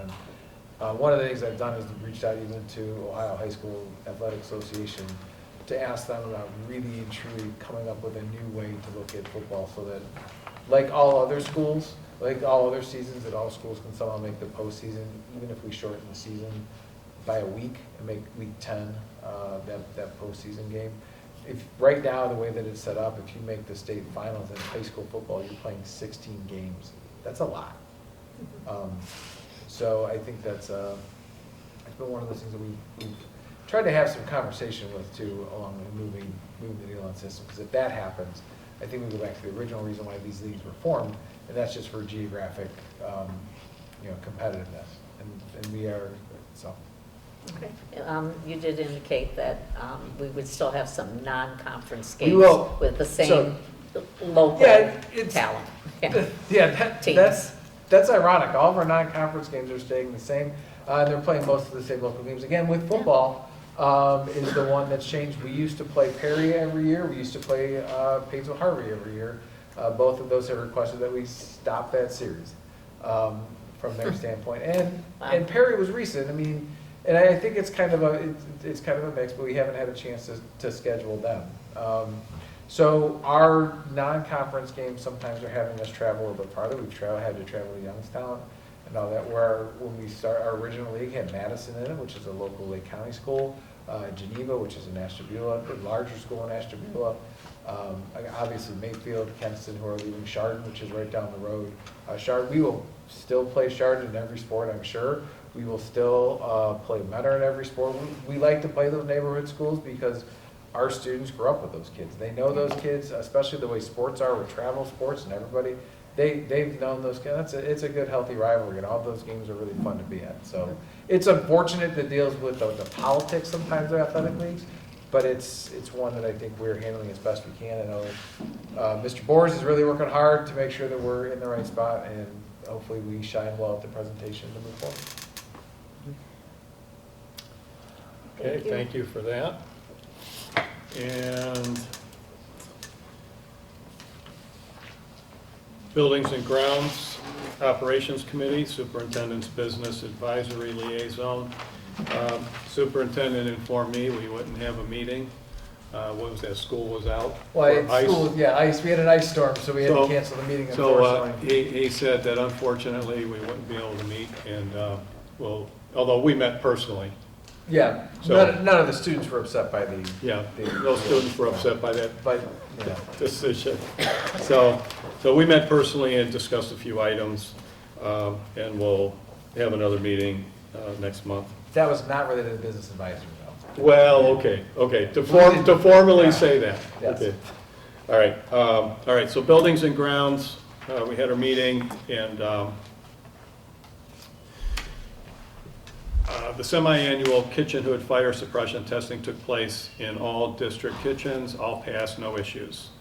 There's a semi-annual halon testing in the science lab was completed and passed. 3-year AHERA report inspection was completed and updated. 6-month update inspection will be completed in June.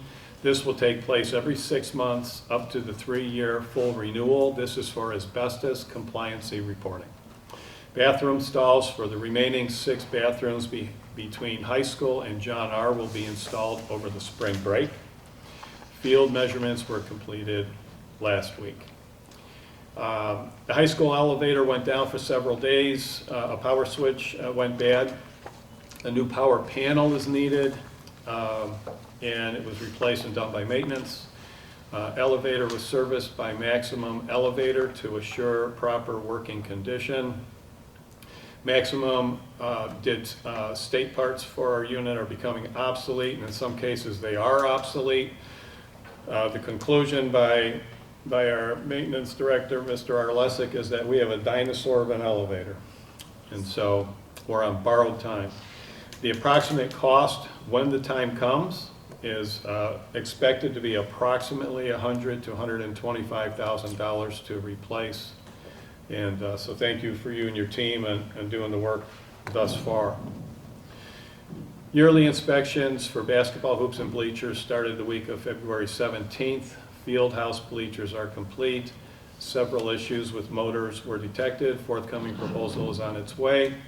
Outdoor bleachers and basketball hoops will be inspected in June to complete the yearly inspection. Inspection being done by Borgman Athletics. Roof leaks reported in Riverview, Parkside, and the high school. Repairs will be made when it is not, in this case at the time of our meeting, 0 degrees outside, and we do not have standing ice on the roof, so that will proceed.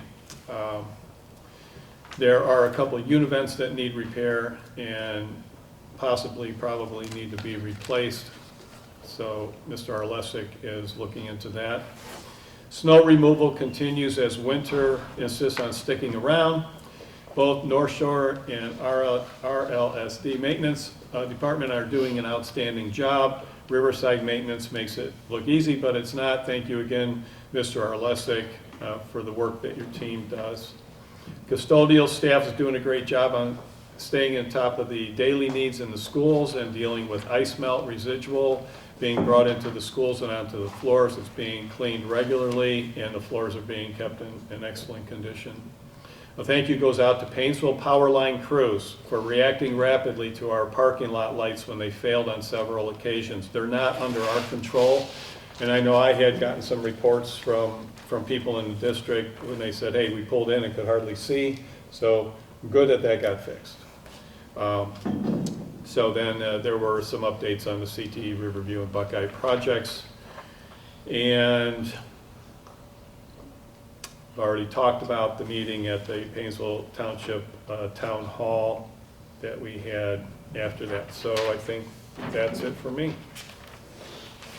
Curriculum and Programming Committee and Buckeye Elementary Ad Hoc Committee, Strategic Plan Liaison, Ms. Brewster.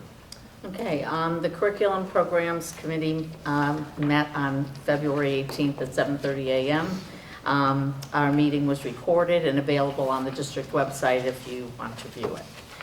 Professional Development Day was held for all district staff on February 10th, and Dr. Malaka reported that the topics covered for the staff were productive.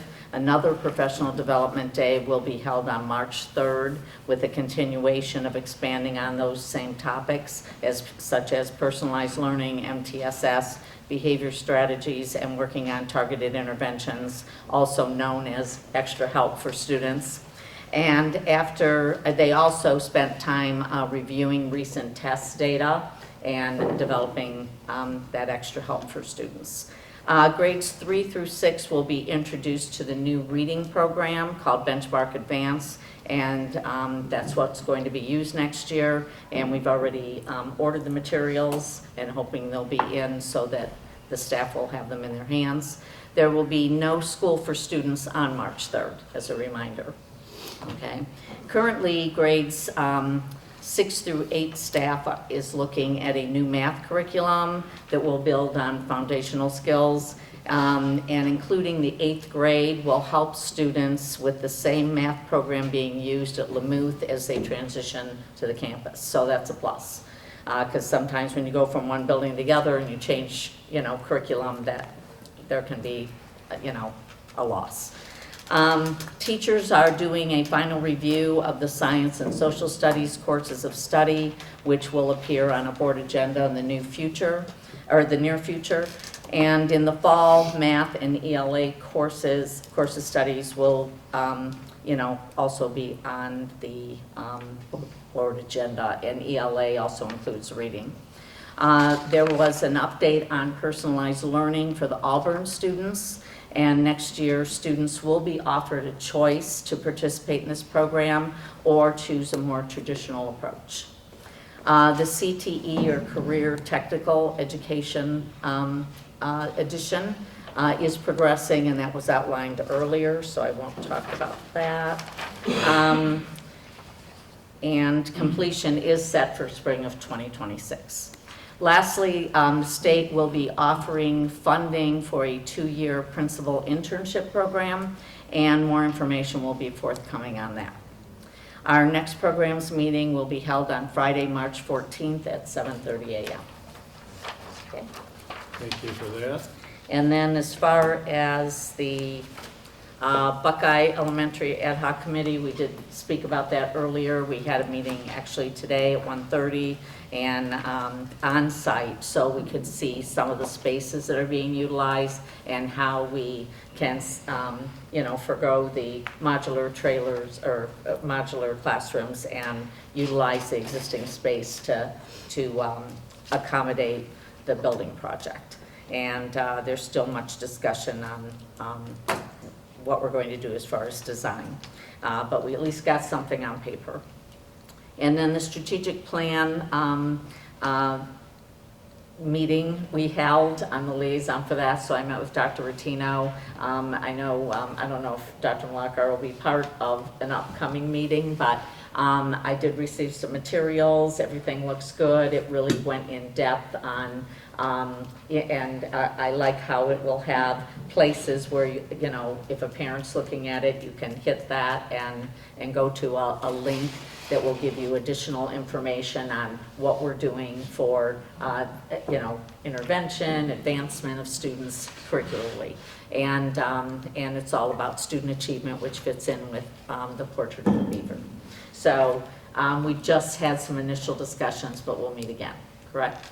That's correct. It's exciting, that document to kind of be out there and transparent and really collaborative, to make sure that we kind of post it to our website. So we'll tell you what a classroom looks like, what we're doing to monitor it, how we're going to get kids to achieve, and what happens when they don't. Yeah, so very good. Putting it all together in one is a really good start to it. Okay, and then just as an aside, we will have to get a date for the Buckeye meeting and then another follow-up on the strategic plan. Absolutely. Okay, thank you. Thank you for that. Next is the Policy Committee Alumni Association Liaison, Ms. Perniski. So I am going to be attending a Neola meeting with Dr. Rattino on the 4th in regards to the new policy that's coming. So after that meeting, we'll put it on for first reading in March, and then we'll schedule a meeting to go over that for the policy committee. That's really all for policy. And then the Alumni Association, next meeting for that is March 10th. March 15th is the anniversary celebration here. They are preparing to cook pancakes from 8:30 to 9:30. If they have more, they will cook past then, but I know they have to be cleaned up by 11 at the latest. So I'd come early and get pancakes early. So, but again, that's March 15th. Thank you, 15th. And it was recommended that if you're coming for pancakes, you try to reserve so that they can plan. Is that right?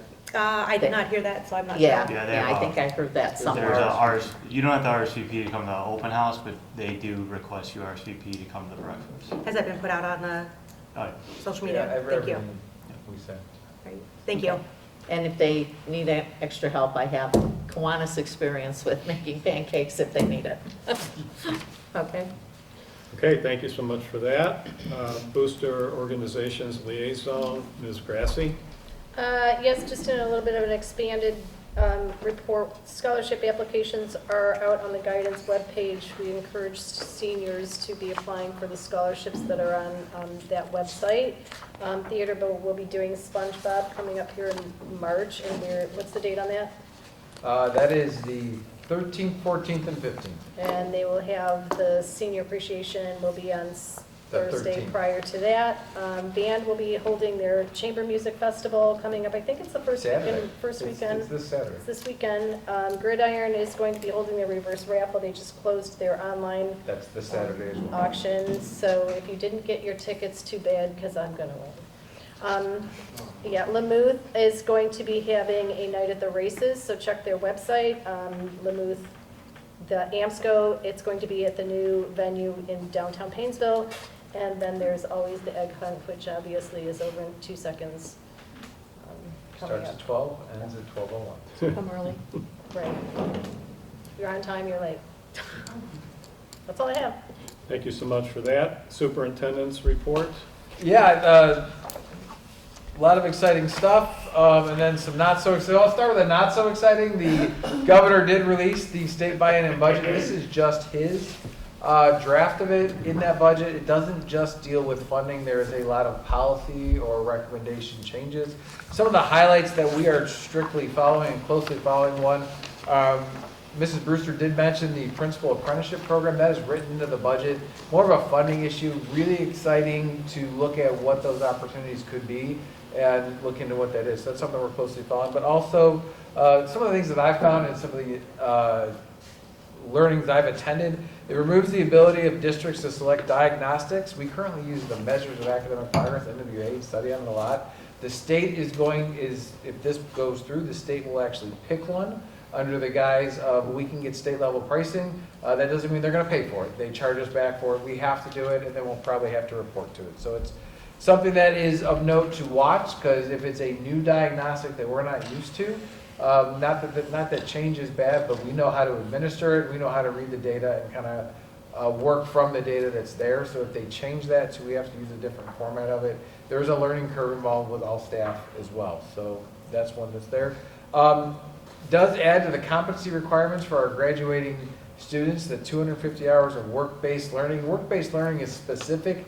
It's a specific type, and there are requirements with it, including a mentor, but that can be used as an option for Algebra 1 and ELA 2 competency. So that's something that we're watching as well. They continue to work with this chronic absenteeism and chronic truancy to really get that number down. That number sailed after COVID and soared.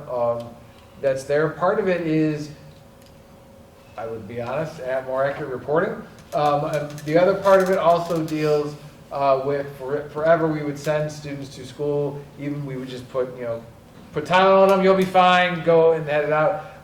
COVID happened and it was really, the message changed to stay home, stay home, get the sniffles and all that. So there's some behavior change as well, but it does revise these truancy definitions and mandates policies, so look forward to another policy regarding chronic absenteeism. That's changed from the ones that we've had and reviewed and revised over the time. One of the big things is the governor does believe on increasing the transportation funding. That school bus safety work group came out, so he's going to increase the funding for transportation, trying to get it to a full 50%. But then also looking at increased training, so from 3 hours to 6 hours. So it's hard enough to find bus drivers and train them. Now we're adding additional training. So that could be a potential challenge. Not that it's a bad thing to have more trained people, but it could be a logistic challenge in terms of getting properly trained people into those positions. Another one that I found really interesting is the DO that requires the Department of Education Workforce to create a model AI policy. So Lieutenant Governor Senator Houston was really big on AI and the AI task force. They are now looking at schools forcing a model AI policy, and then schools are going to have to adopt that policy or adopt a policy on AI. As to what it is, it's the use of AI, teaching AI, kind of its benefits, its drawbacks, and all of that in AI systems. Some of the things that are mentioned with AI which are really unique is because it's such a new technology, things like ChatGPT, their user agreement does not permit students who are under 18 to have it without adult permission. So we currently have ChatGPT blocked.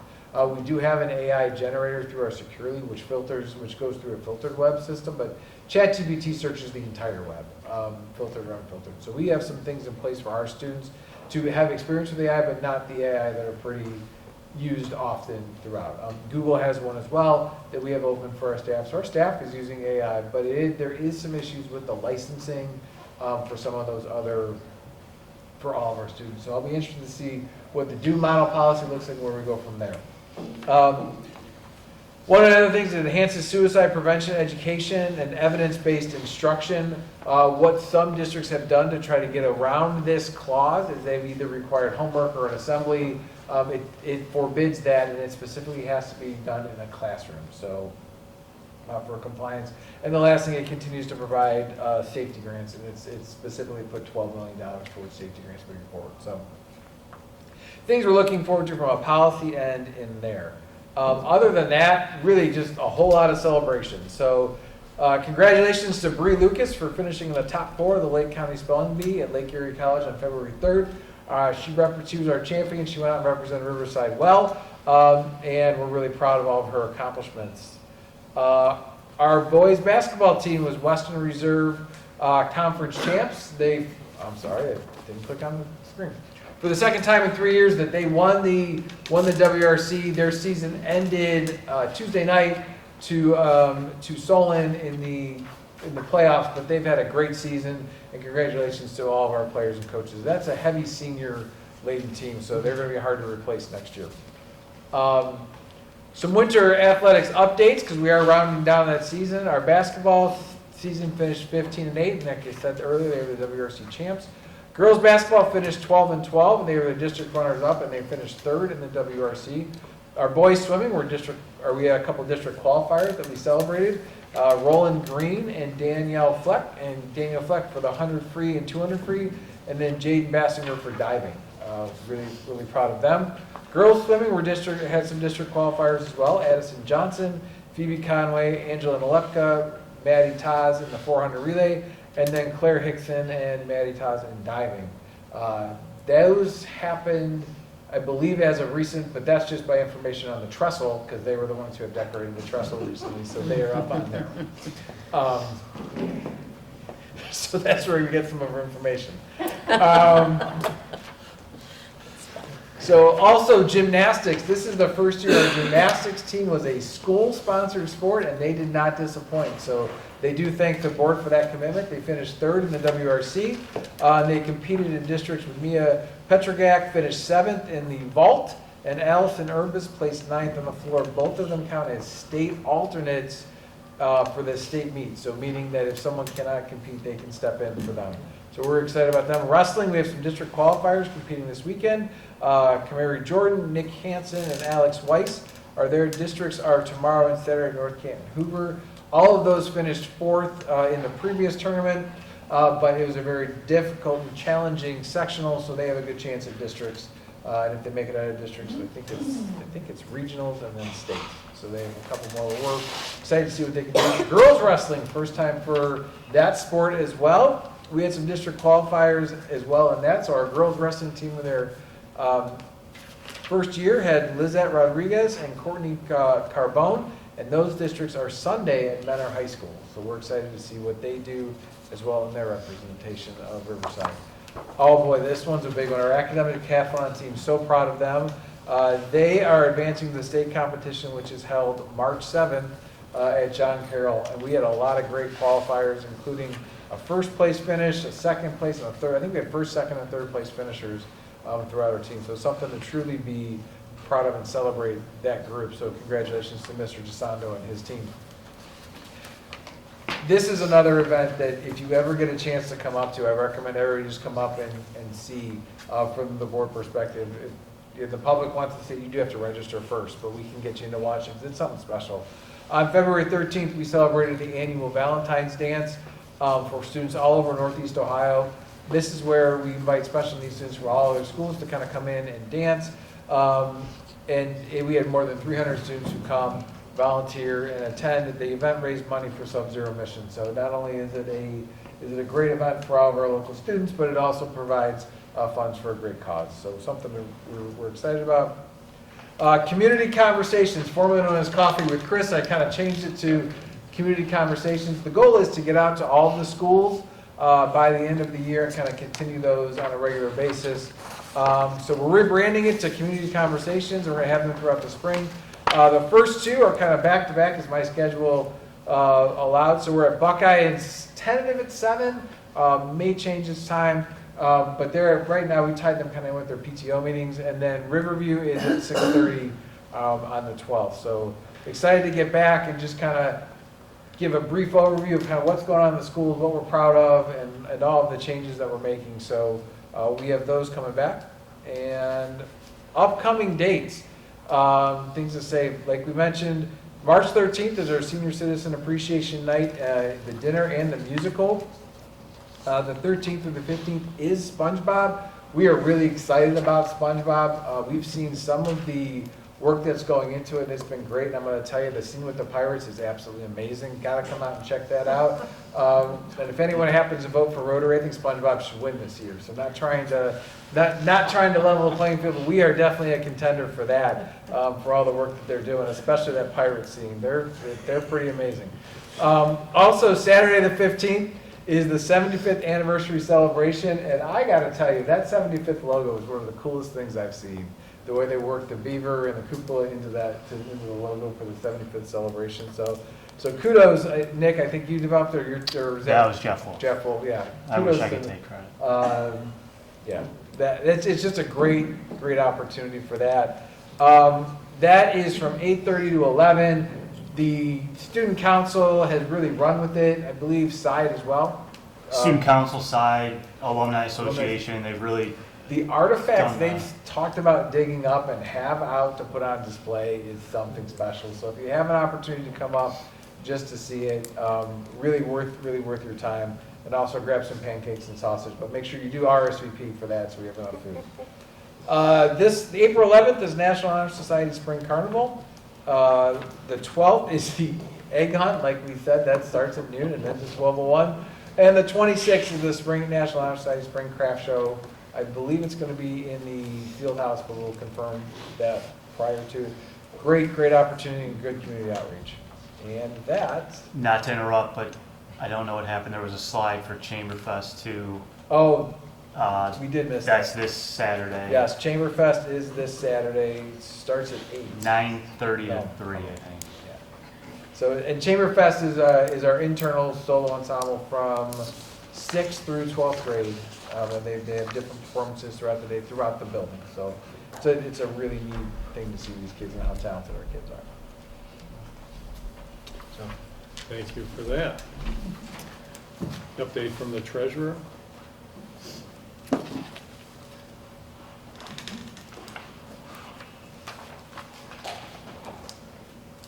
Actually, Finance Audit Committee, Insurance Optimization Committee. Yeah, Mr. King. Oh, sorry about that. Sorry about that. Yeah. I was a little distracted. Yeah, I'll do a short one here. With the, we met on February 20th. Again, with personnel, it's the typical turnover and postings for new or replacement positions. An intent survey is available for those employees to declare their intent to continue their employment or retire, and that survey is available to them online, and it's very easy to access. And from what I understand, it's been a success. The HR department is continuing their streamlining of operations, and all of that is moving along well. And as Denise mentioned, March 3rd will be a non-teaching development day for some of the personnel. Some of the other discussions included the transfer of funds to the RHS Athletic Fund and the LaMuth Athletic Fund. This will come from general funds into those. We received a donation of $100 from the Help Foundation Incorporated for the Valentine's Day dance. That is appreciated. And we've started our first phase of band instrument replacement purchases, and that replacement schedule is being implicated with the purchase of various instruments totaling approximately $63,000 at this point, but our total replacement cost will be closer to $300,000. And the Health Insurance Committee, we met this morning for a short time. Things are moving along. We're having some discussions on just how we're going to deal with the large increase in cost to us for health insurance coverage, and those discussions are ongoing. And with that, that's all. I would kind of like to clarify, I don't think that meeting was short this morning. Well, yeah. We did. It was a 3-hour meeting. Certainly, thank you for your time and efforts. Absolutely. Matt? But it was a great meeting. Yes, it was. All Yes, it involved. was. Okay, update from the treasurer. As always, we'll go through our quick review of our financial reports. As always, they're available on board docs and the treasurer's page each month. The total cash balance at the end of January was $30.8 million. Of that amount, the general fund made up $17.8 million, and then the permanent improvement fund has $6.9 million, of which $2.2 million are currently encumbered, and there's about $4.7 million available for use in that fund. Just looking at our annual budget and revenue estimates, we're currently 58.33% through the fiscal year. Our revenue is trending at 48.6%, which is not surprising based on the timing of revenues. Expenditures are trending a little lower at 54.7%. Looking at the general fund, our revenue in January was $950,000, the low month typically in January, which includes $624,000 in unrestricted state foundation payments, which is our state funding, and then $132,000 or so in casino revenue. We receive that twice a year. Interest for January is about $50,000. Star Ohio interest rates at 4.53%. Red Trees at 3.93 for an overall yield of 4.19%. And then for expenditures for January, we're at $4.2 million. I'll highlight that, so typically we get our property tax advance in February. We had an issue with the Treasurer's Office sent our payment. It got rejected by Star Ohio, and now it's being resent. Hopefully it lands in this month, as it typically does, but we're working through that issue right now, because that's about $11 million that's due to us from the county treasurer's office. Going into, we talked a little about the state budget. We'll talk a little more about the financial piece to that. As Dr. Rutino mentioned, the budget was released on February 3rd, which includes the phases in of years 5 and 6 of the Fair School Funding Plan. However, it updates the income and property valuations to current data, but it does not increase the base cost inputs, so it maintains 2022 levels on that case, which is just essentially shifts the burden from the state to local taxpayers, because it makes us look wealthier by updating the property values and income levels, but not updating the cost. There's also reduction in the guarantee, which we're on the guarantee, so it's a reduction to 95% in 2026 and 90% in 2027. But the budget will certainly change in coming months. In the past, typically the governor starts lower and more is added by the House than by the Senate. Based on the current climate in Columbus, I'm not sure if that's going to happen this time. We'll kind of monitor that as we go. They do release simulations, so this slide kind of shows all the districts of Lake County. We do see a slight increase, highlighted in yellow there at Riverside, at about 192,000 based on the governor's proposal. And basically what happens there is there's some increase in transportation funding and special ed funding, things like that, but then offset by a decrease in the guarantee. We still have a net gain of about 2.4% on our state revenue, and then the following year about 0.7%. It'll likely change over time, hopefully for the better, but that will be to be seen. Typically, anytime we don't lose in the budget, it's a win. So, small increase, but rather immaterial on a $50 million plus budget. And that pretty much concludes what I have for tonight. Sorry about that. Thank you for that. At this time, we have public comment. Anyone wishing to address the Board of Education will be recognized by the board president. Speakers are requested to speak from the podium, identify themselves and their topic. Comments are limited to 3 minutes.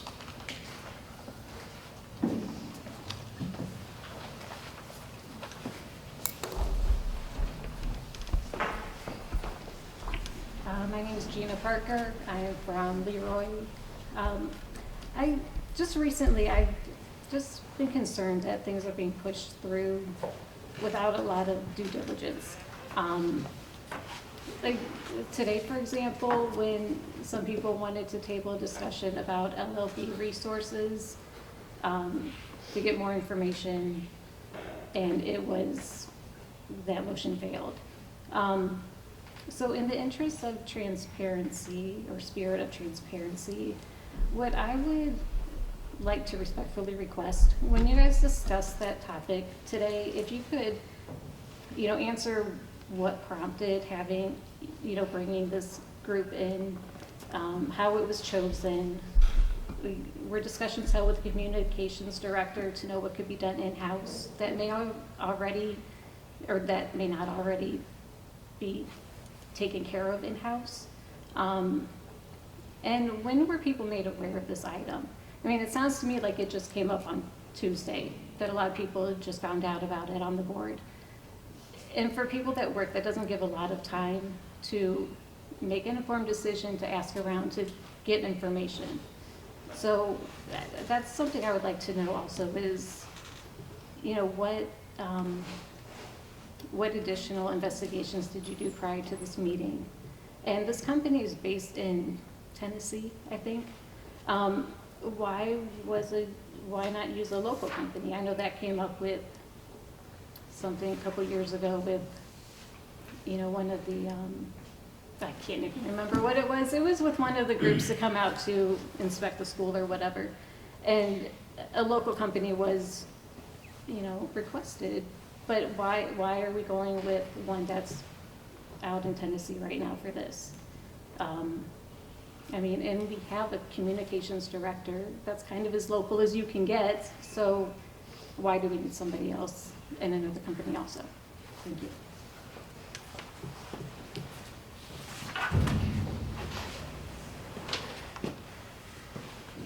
Hi, I'm Scott Cummings, 138 Deerfield Drive. Just to give you a little background, this is my 29th year teaching 7th grade science at Painesville City Local Schools. My son graduated in 2021 from Riverside. My question is, why does the school board need its own social media outlet? I'm not trying to make more work for you, but we have a communications director. A quick Facebook search while everyone was arguing, or whatever you want to call it. Mentor, Madison, Wickliffe, or Willoughby, Eastlake, Painesville, Kirtland, Wickliffe, Perry, and Fairport do not have their own social media for their board. Like she said, it's been presented to you 2 days ago. She wants a $90,000 retainer, which is 36 hours. If she worked as much as a regular teacher, which I know isn't going to happen, that comes out to over $200,000. I would like this money spent, if she worked 2 hours at 12 board meetings, or 6 hours, that's $18,000. I would like that money spent on PBIS. I would like that money spent on MTSS. I would like that money spent on bubble kids that we need to pass the test. Painesville City, we're a little different, but we still have bubble kids. Okay? I don't understand why we have to do this. And I've been to plenty of board meetings because I'm also the golf coach at Harvey High School. CVC, just real quick. CVC, there's 25 teams. My first away match is in Rootstown. I'm not down with that, but whatever, that's an aside. But just saying, here it is. If she worked 6 hours a day like a teacher, she'd make $277,500, which is, she's not going to work that much. But I'm just saying. The point is, I would like it to go for students. This would be the only board in the county that needs their own social media. And this is my first board meeting, and it's not been a great impression, I'm going to tell you. Because things are like, people don't want to do things that are Ohio Revised Code, that's the law. And as a taxpayer, you didn't know what to do or you haven't done it yet, that tells me you're not really committed. Like, we voted for you, you should be following the law. I'm just saying. And I know you have 2 years to do it, but it would behoove you to do it quicker so that you could show us that you really want to be interested in it. Because, I didn't know about it, I didn't understand it. There's people you can ask. Everyone has a mentor in these school boards. And I just wish that I got a better impression, and this woman who's the school that you're doing the social media for, she has her own agenda. It should be apolitical. And she has a very distinct political agenda, which I'm against anyway. But like I said, you'd be the only one in the whole county that would have their own. And I just don't think that's right. Thank you.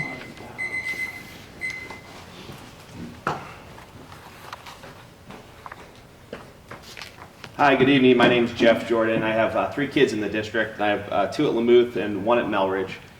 First, I want to say it's obvious with the facilities plans and so forth that there needs to be something done. But I think what most people are in opposition of is that, or at least people that I've talked to, is the way that those things are being done. Right? It's not that we disagree that there's something that needs to be done about the overcrowding. It's just the way and kind of the backhanded nature these items on the agenda are put forth, and including the one tonight.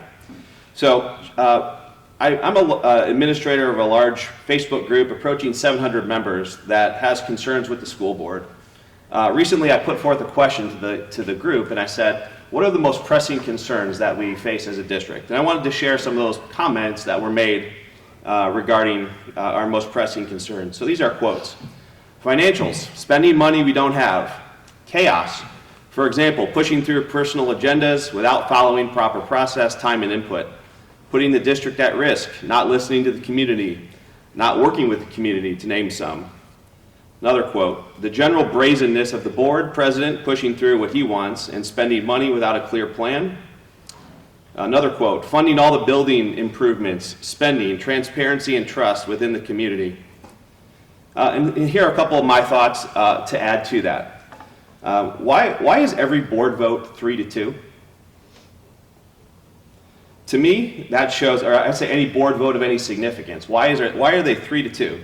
To me, it shows really a lack of independent thought, and that groups have formed in the board to the detriment of our kids, because your job is to be independent thinkers and to consider these issues yourself without having influence from others. This is my thought. Before we vote to approve something as big as 2, possibly 3 multi-million-dollar building projects, shouldn't we know how much they cost and how we're going to pay for them? I've heard some potential proposals of how we're going to pay for those, but we don't really understand how we're going to pay for those. And then how do these projects affect long-term future financials? In so many ways, these projects are putting the cart before the horse, so to speak. Lastly, lack of collaboration between school board and administration. This is one area that I didn't really understand well, but I did a quick Google search. It says a school board sets the overall vision and policies for a school district, while the administration, who's led by the superintendent, is responsible for implementing those policies and managing day-to-day operations of the schools. It's very clear to me that there is lack of collaboration between these two groups. And quite honestly, that's to the detriment of our kids. And it's discouraging, quite honestly, as a parent and have an 8-year-old daughter who's going to be coming up to the district. So I would encourage you to do better, please.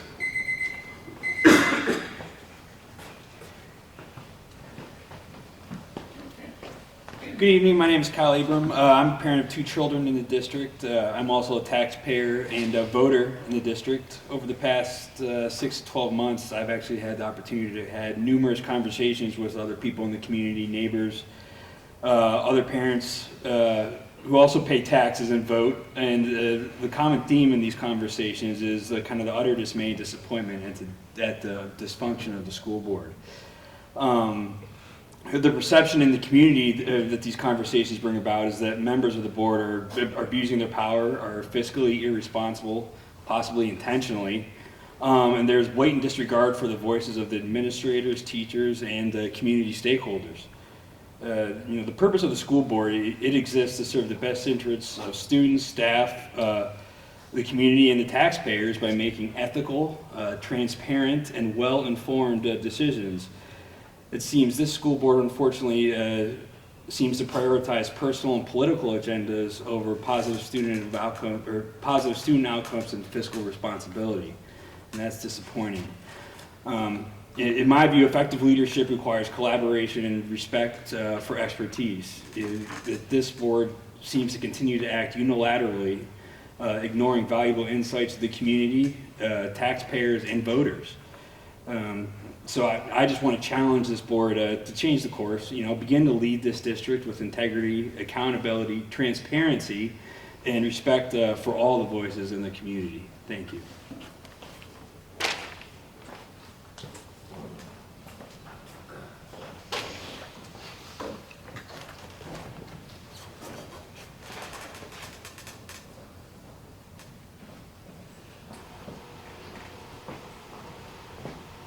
you already know who I am, but Jessica Nagy. I have 2 kids in the district. My family has deep ties to this district that goes back decades. My cousin actually lost her life delivering info for a levy in 1995. There was a bench out front in her honor, Christina Hillier, which is why students can't help with it anymore. You know, I've had my sister graduated from here, a lot of cousins. My cousin had a locker next to Dr. Bassich. My kids love it here. I mean, I've been a part of this district for decades. And I've never divulged that information, but it's the, you know, but, you know, I've watched you, Mr. Fischel, and it's awful. My kids are half black, and, you know, you ran on one slogan and one slogan alone. You told people who you were from the beginning, and it's hurtful to me. And now you're trying to hire a consulting firm that's also racist and wants to push their agenda as well. And I have to protect my children and my legacy in this district and other children who are of color. You have said on record here that you don't like equity. You have said, and you've gotten rid of social emotional learning, which benefits my children and other children that are like my children. And I'm tired, I'm worn out, and I cry for my children who are called the N-word on the regular, my daughter who is 17 and my son who is 12. I was at a school dance and I had to see another girl of color be called that by another boy, a white boy, which I talked to Dr. Bassich about. And you just don't care because it's your agenda. You know, I just wish, you know, I know, you know, you don't care about the money, you don't care. But it hurts my heart because my kids actually like it here. They do, and they thrive. They're very involved. They're very involved in all the sports. They do very well. My son is excelling so well. His test scores, everything that you say is wrong is not. It's a lie. You lie. You absolutely lie. And I'm tired. So I just want people to know the truth about you. And the 2 people that sit next to you, I'm ashamed for you. I'm ashamed of you, and I'm ashamed of you, Mr. Keeney. Speak up, or you are a racist as well. That's all I can say. Thank you.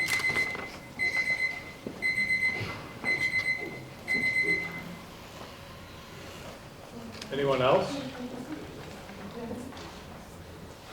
Okay, thank you for everyone's participation and comments. We have a consent agenda for finance and audit.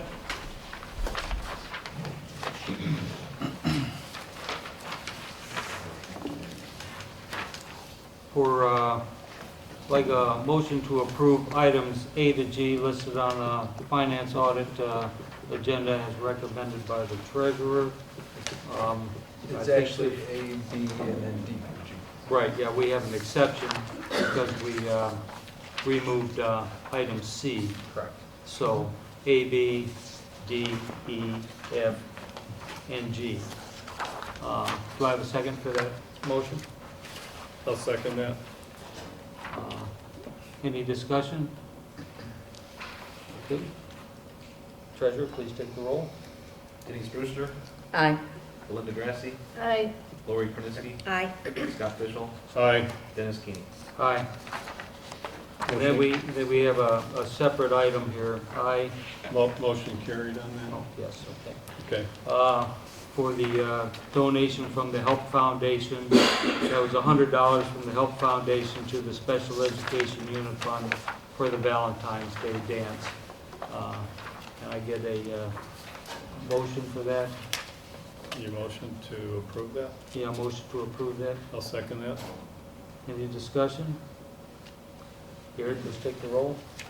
Belinda Grassi, Abstain. Lori Krenisky, Aye. Scott Fischel, Aye. Dennis Keeney, Aye. Denise Brewster. Aye. Motion carried. Thank you to that organization. Thank you. Consent agenda personnel.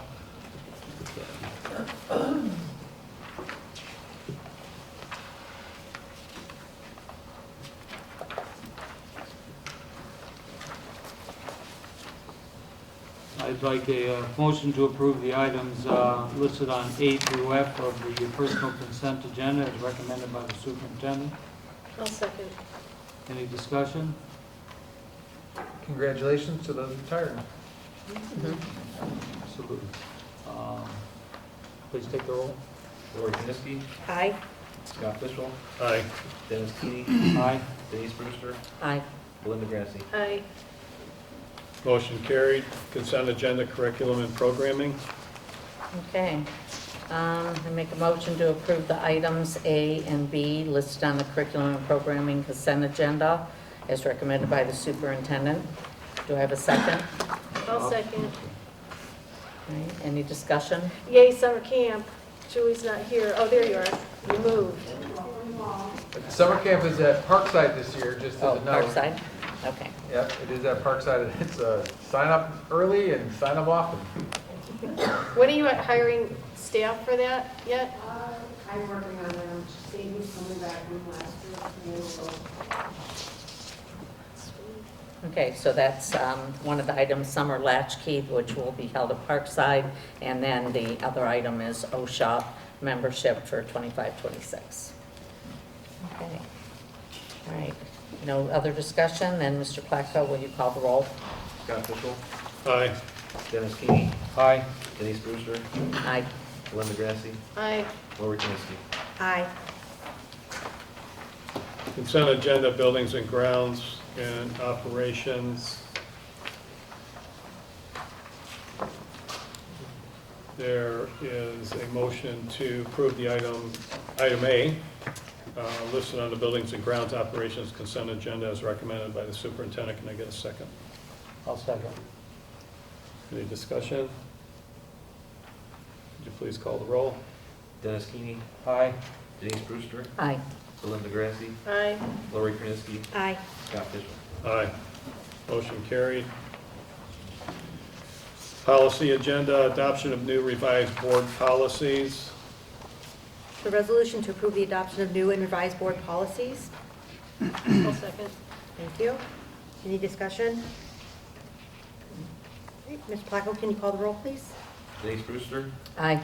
Belinda Grassi, Aye. Lori Kniske, Aye. Scott Fishel, Aye. Dennis Keeney. Nay. Okay. All right, Board of Education Business Capital Improvement Plan. Resolution to approve the Riverside Local School District Capital Improvement Plan. Can I get a second? I'll second. Any discussion? Okay. You want to go first? You go You go first. ahead. All right, we've taken out the word equity on every page in this capital improvement plan, which is unfortunate because equity in the terms in which it is used here just means equal. We've replaced it in some places with the words adequate, indicating that students will need adequate learning spaces when we asked the original plan said that they would get equitable learning spaces. I think I've heard from a lot of individuals in the community who have said that they would like to see all elementary students in our district have equal learning spaces. And adequate doesn't cover that. I think they want more than adequate facilities. I think they want equitable facilities when it comes to these folks have new and we're just getting adequate. So I have an issue with that. On page 19, we took out a number of ideas. Who did the green lining in this, for the most part? Who was responsible for taking the things out and making the changes? Because I know I didn't request these changes, so who did make these changes? These, I was the one who actually typed them into the line. The changes came from Mr. Fishel. Okay, so I eliminated ideas regarding what Melridge was, potential for Melridge was in the future. On page 21, we make note about the OFCC crediting us for prior project work, which we all know that's not really going to happen. I don't know why we continue to put that in our facility plan, that we're going to count on those dollars. We took out the entire section on page 15 and page 14, where it begins in segment 2. We took out all reference to additions to the high school. I have an issue with that. It's all been eliminated. This document, most of it was born out of what the community asked for, and we're just eliminating it like it didn't even exist. So I can't approve this. Any other discussion? I just wanted to ask Mr. Placco on the OFCC credit. When I was on finance and personnel, I thought you said, you know, it will be coming at some point, but we don't know when. Is that accurate? That we're not getting it? We're set for 10% credit from the OFCC when they get to us on the list, which 10 years ago they would have said in 10 years. It's probably not for another 10 years. I mean, the state does have to budget that every year, so, I mean, I'm assuming we would get it at some point, but you know, 10, 15 years from now, and $3 million in 10 to 15 years is going to go a whole lot. Yeah, but you know, it's not that we're going to not get, in other words, the statement was we weren't going to get it. We could get it, we just don't know when. And I'm not sure of how it works because we never finished the facilities plan, so I'm not sure how that ties into it, to be quite honest. Okay. We started the plan, but Okay, I just want to be clear because I heard one thing and Well, now I'm hearing something else. Let's face it, at the end of the day, state budgets can change. They change all the time. The fact that we're on the list to get the money doesn't mean we're ever going to get the money. We've been waiting since we finished the last projects. There's no timeline in the future for us to get those dollars. I would like the public to understand that while that money is credited to us, it doesn't we can't necessarily count on it to be used for improvements in the future. We just can't do that. And similar comments have been made in the past by you, right, Mr. Placco? Mm-hmm. We don't know if we're getting it or not. I mean, the OFCC process started in 2008, and it's 2025 right now, and we're still waiting. We're so far down on the list that. Right. Okay, I understand. Could you please call the roll? Did you get something you wanted to say? Oh, could you please call the roll? Linda Grassi, No. Lori Kniske, Nay. Scott Fishel, Aye. Dennis Keeney, Aye. Denise Brewster. Aye. Motion is carried. We have an assistant superintendent job description. Resolution to approve the attached revised job description for the position of assistant superintendent effective August 1st, 2025, and direct the current job description for the position of assistant superintendent in the employee handbook for administrators and directors be replaced with the attached revised job description for the position of assistant superintendent effective August 1st, 2025. Can I get a second? I'll second. Thank you. Any discussion? I have some. So I'm not exactly sure what the purpose of having this revised job description is at the current time. The majority of the duties that are on the job description as it currently stands as our assistant superintendent previously, these were for personnel. A lot of them are personnel issues, which we now have an HR director who handles most of those things. I think we have an excellent opportunity to revise and look at all of the job descriptions to make sure that they're accurate. I believe we had asked Dr. Rotino at one point to take a look at the organizational chart. He had done that, put that out in a Friday packet. We were supposed to discuss that and and apparently that got pulled off of the agenda, and so we never had that discussion at this table.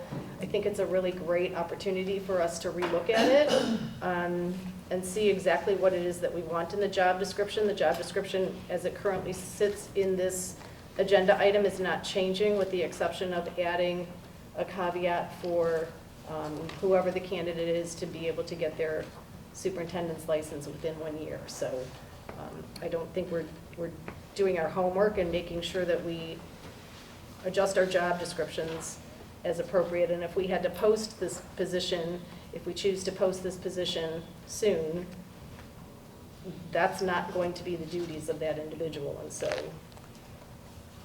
it doesn't make sense to approve this. And how would you know those won't be the duties? Because we have a director of HR who already handles those duties. And how do the duties get changed? The district would have to undertake some work and propose new job descriptions. So the board would change the duties. I would delegate that work to the administration, The yes. board has to approve that, right? Yes.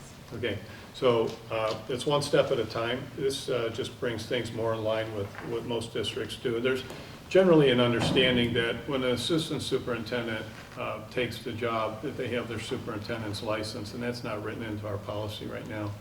It's all it is cleaning that up, and we'll see what the future holds and if there's any changes, but right now it's just really cleaning up a policy and putting in there. Plus, it also allows for a little bit wider net.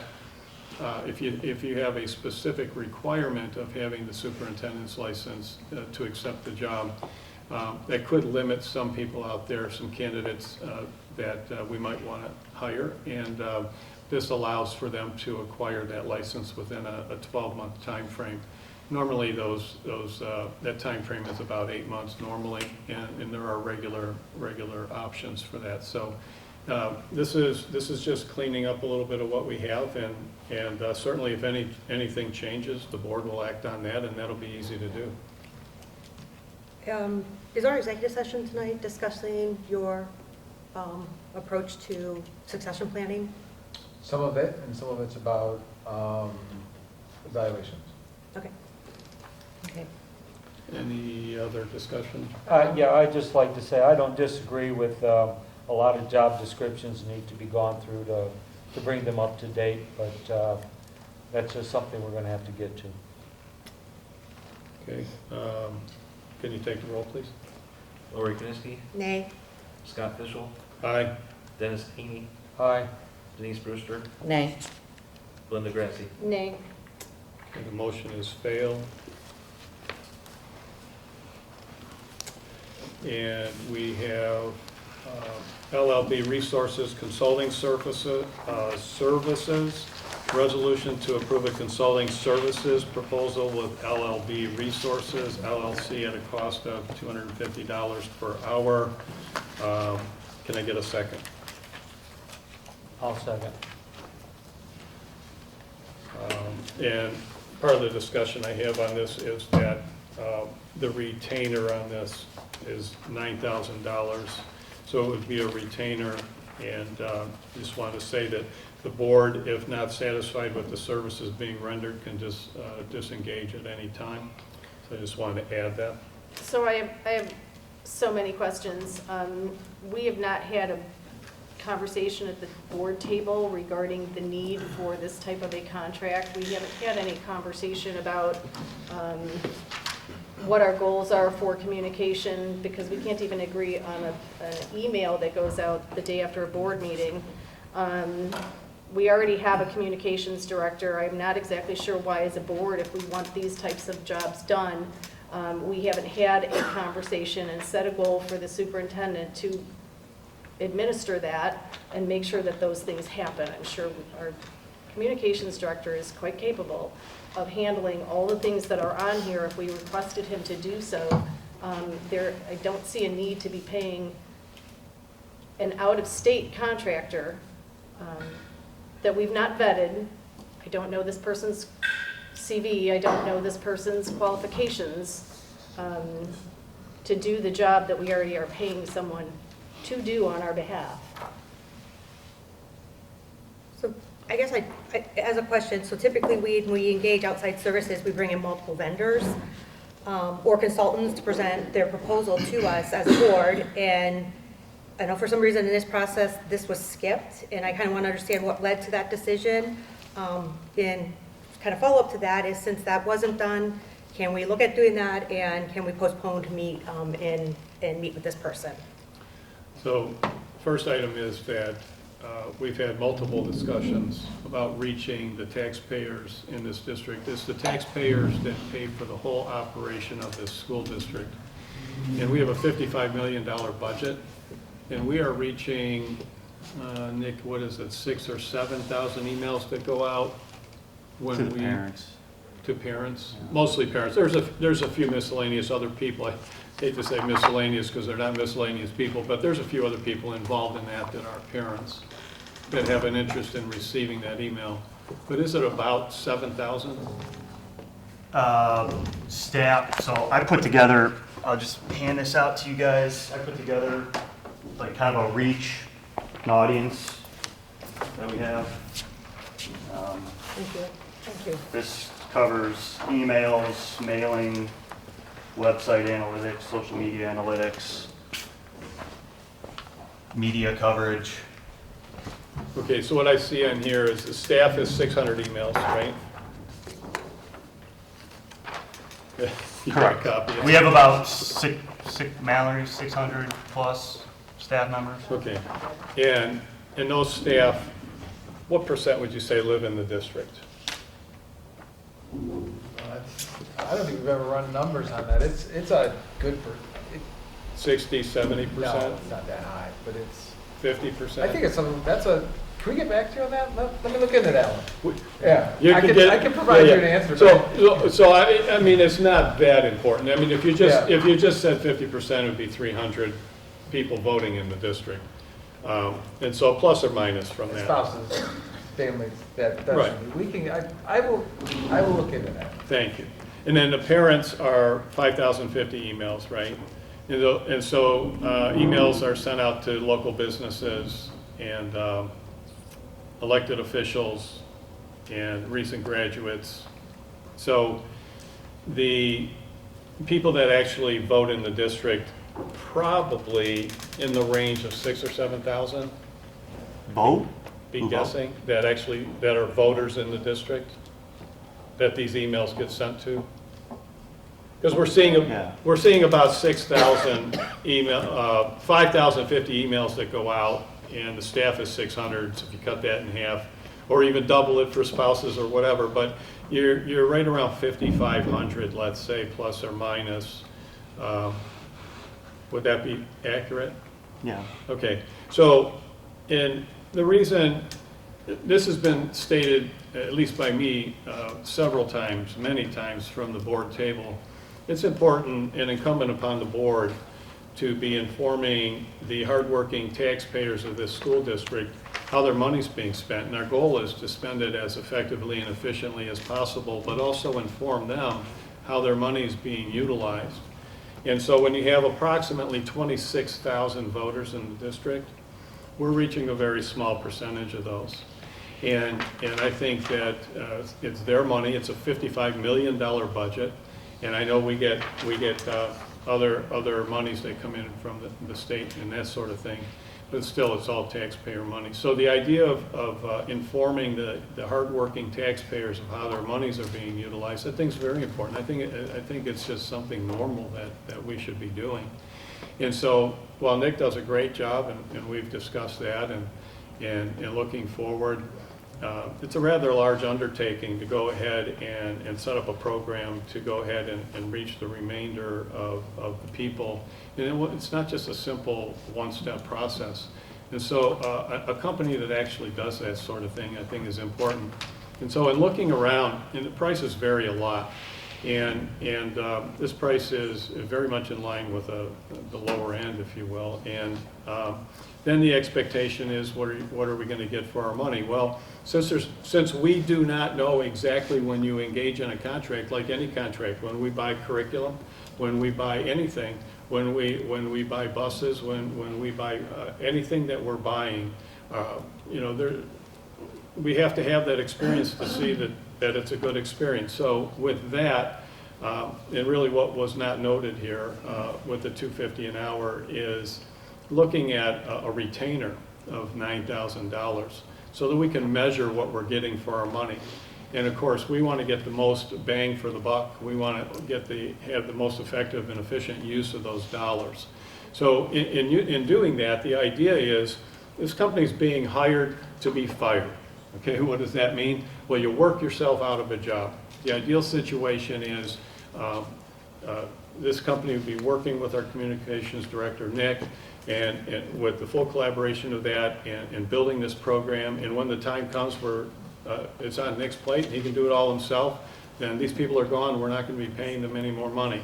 So, but in the meantime, we do have to build the program, and so that's why it's here. So my problem with all of this is that the process hasn't been followed on how we get things onto our board agenda. We haven't discussed this. You chose to take a look at whatever it is you decided to look at. You chose that this was something that the board wanted to do without having a conversation and asking the board members if this was something that we wanted to undertake. You chose to apparently put together some goals that we have, that is on this proposal. Those weren't discussed on what we would like, if we were to do something like this, what we would like to see come out of that. The hardworking taxpayers of this district deserve to have policy and process followed. And you went out and spoke for the board, apparently, to someone and got a proposal, which ended up in Gary's inbox at 3:45 on Tuesday, which they were not exactly sure what this was going to say. You took on the work of the administration. If we want to do things like this, it should come from the board and direct our administration to do some investigatory work and to go out and research and find the best folks for these jobs and vet those individuals. I don't know that they have not done that. And just to comment, the proposal is much larger than that. Scope of consulting services offered: create and implement community engagement strategies, create, review, and revise district policies, create press releases and provide counsel with media interactions, create newsletters and email campaigns, create incident and crisis management plans and communications, research and draft talking points, persuasive speeches and rebuttals, design proactive communication strategies, guidance developing a district strategic plan, guidance and evaluation criteria for district personnel, guidance in the search and recruitment of administrative candidates, create social media strategies for community campaigns, other school board related tasks and duties as required. So the scope of what's in this compared to what you just told us doesn't match. And again, I guess what I want to understand is, my original question that I don't believe was answered was, why was the process skipped and what led to the decision to only present this one proposal? And again, the follow-up question is, can we postpone so that we can do the due diligence and make sure that, one, we agree on what the proposal should read, and two, that we have a chance to vet out who we're offering to come into the school and to work with us. Well, it's requested in the past that information be given for the agenda so that people can have time to do their due diligence. And certainly it was put on the agenda for that purpose. Been stating over and over again that we need to communicate with the people in the district. So just with the regular board update email that's been going out, I've gotten several responses from people thanking me, like big time thanking me. And they said, I have a person who has a couple kids in the school district. He said he grew up here, went to school here, graduated from Riverside, now has kids in the district, and he had never been communicated to by the board before, other than as a parent with what goes out in those emails and that sort of thing. And so I've gotten that response and other responses from people thanking me. As a matter of fact, I was at Painesville Township, their town hall, and one of the people there, I won't say who it is, thanked me because they said, wow, I'm being communicated to by the school district. That's never happened before. And so that's just the small number of emails that goes out from Nick. And so we have, what, about 20,000 others that aren't being reached. Okay, and it's so very important. They're the ones paying for the whole operation of the district. I understand we get other funding, state money and that sort of thing, but they're the ones paying for the operations here. And when I go out and do due diligence and look around and see who might be out there, and you start to see really large numbers, and I find someone I think that's a really low number, certainly you can vote against informing the people. And certainly you can say you'd rather have a longer, more drawn-out process to see who we might hire when we're looking at spending $9,000. You know, Ms. Grassi, to your point before, not so much before, but what you had stated is that, you know, things get put on the agenda, we don't even talk about them, okay, and you didn't think that was fair. Well, I counted up in the last meeting, I think it was 83 items that there was no board discussion on, and they were all voted on by the board and all approved. That's called consent agenda. Yes, And if and we were excuse to me, pull Mr. out, Fischel, we had conversation about those. excuse me, if we were to pull out every single item and discuss every item, and some of those items are often more than the $9,000 in one-time items, okay? So, you know, what you're saying is you'd like to have a long, drawn-out process. Everything that this board has done since the beginning of the year, you have voted against, and you probably stated that on social media. And so why you're voting against everything the board does, only you know that. But what I'm saying is I'm putting forth an opportunity that we can communicate with the hardworking taxpayers in this district and let them know what we're doing with their money and let them know the good things we're doing with their money. So again, I'm just going to ask Mr. Keeney, Ms. Brewster, please consider, again, what is in the scope of this document as you go to approve it. It's not what is being told. I don't think it's worth any additional comment. I don't think anybody's against communicating. That's been stated multiple times. And I still think my question was still answered, but I'm ready to move on. I don't have any additional comments. I have some additional questions. So 83 items. I would like to state for the record that the agenda items are reviewed by the committees that meet in advance of the board meeting. We review the agenda items. Those things are then recommended by the superintendent or the treasurer. So those things are actually being recommended by the administrative team. This is not being recommended by the administrative team. This is being recommended by you. I'm not exactly sure how the process went. Perhaps you can enlighten us how that worked. Did you have a conversation with board members about whether or not they wanted to do this? Because that's usually the process, and then we direct our administrators to go and undertake and find individuals to tackle the process at hand. What was your process? You decided that we should do this, so you went out and spoke for the board, because you can't speak for me. So, Ms. Grassi, you're saying things that aren't true, and again... I'm asking you. I'm not saying things that are not true. I'm asking you a question. Again, it's abstract, okay? So when you suggest that you talk with other board members before you put something, are you aware of the Sunshine Law? I am absolutely aware of the Sunshine Law. So for you to say that is just wrong at this table. I'm not saying You've it been at on this board table. I once. am asking you what process you took to go and speak for me to this individual to provide a proposal. Okay, I didn't speak for you. I don't know, then who did you speak for? Okay, so I did not speak for you. This is on the agenda to be voted on. We're discussing it. No one spoke for you, okay? I went out and did information gathering, which is our job as board members, okay?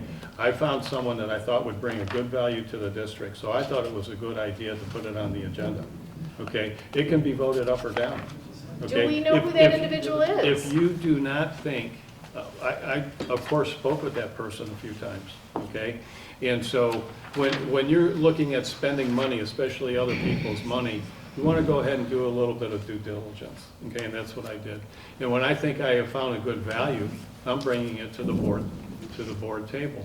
Now, I think there's a lot of value in informing the taxpayers how their money's being spent. I would like to know then, if we are going Okay. to spend taxpayer dollars, what is this person's qualifications, and are they going to attend every board meeting and be at every committee meeting so that they can report out accurately what it is that we're asking them to do? Are they going to meet with us on a weekly basis? Are they going to meet with our administrative team? I'm not sure how that person's going to do that. They're located in Knoxville, Tennessee. Okay, so I think that's a little over the top. It's Do not all over the top. of our board members meet with us and tell us, I mean, all of our vendors meet with us and tell us what they're We doing? meet with our administration, they sure do. Okay, no, they don't.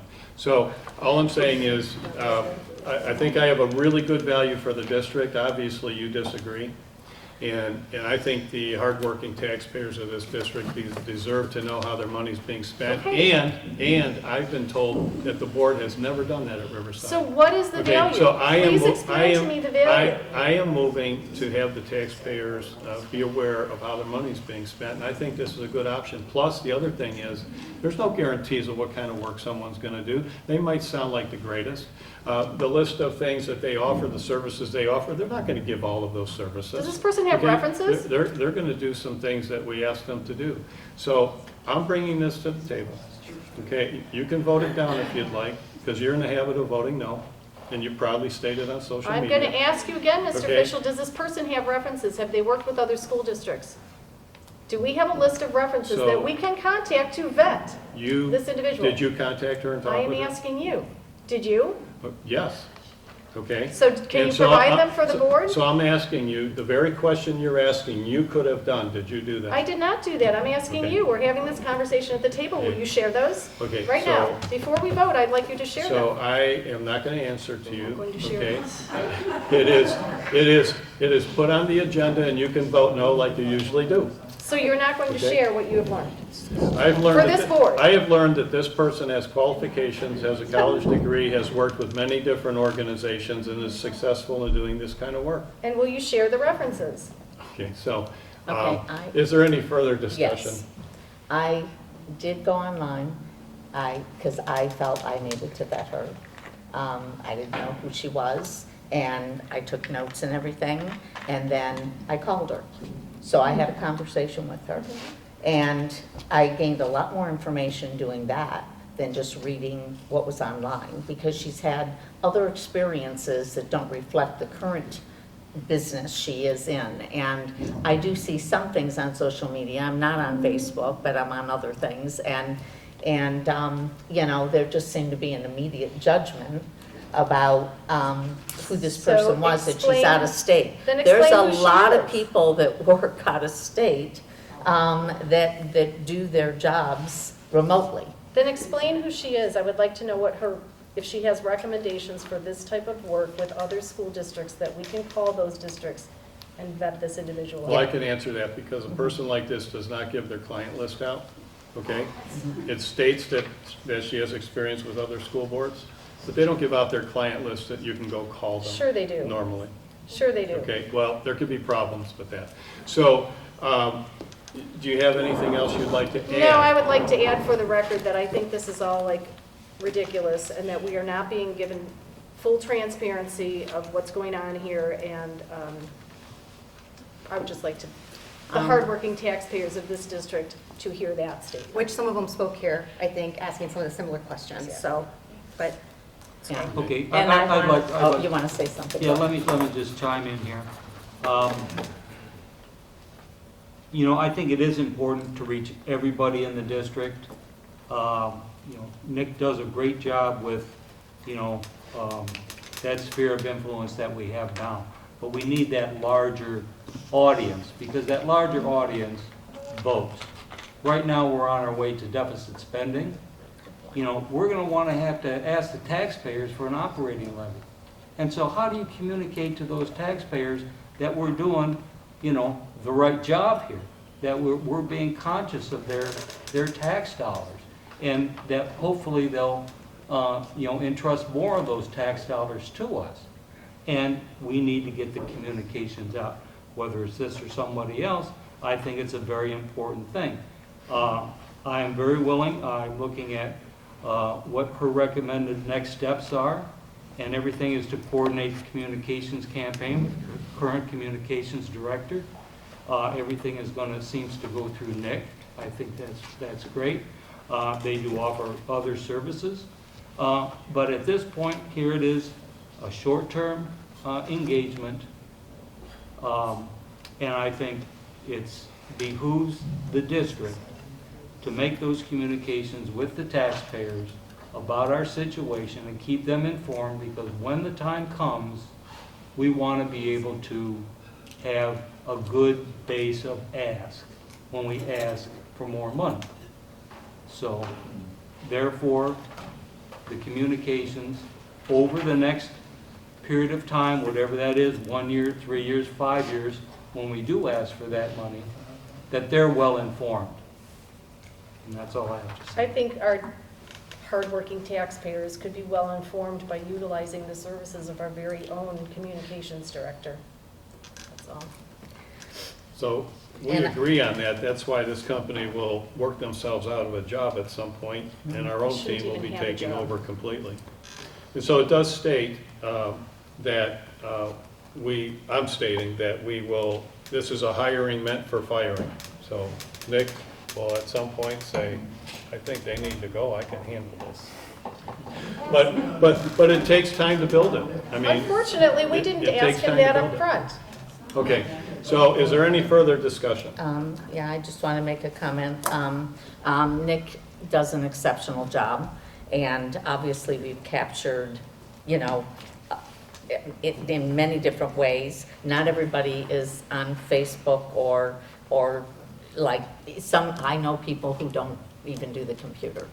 And so their only way they get information is maybe that pipeline that comes through. Yeah, we still do 3 mailings a year to. I know, the all- pipeline, that's what I said, the So, pipeline. but we do, So, we do 2 pipelines and one other thing. And one Two quality program. pipelines, one in the winter, one in the Right. summer, and then a quality profile, which has a lot of financial information. And that's and all- just- that's pipeline. Recently went out. Nice piece, great job. Yeah, and it's always top-notch.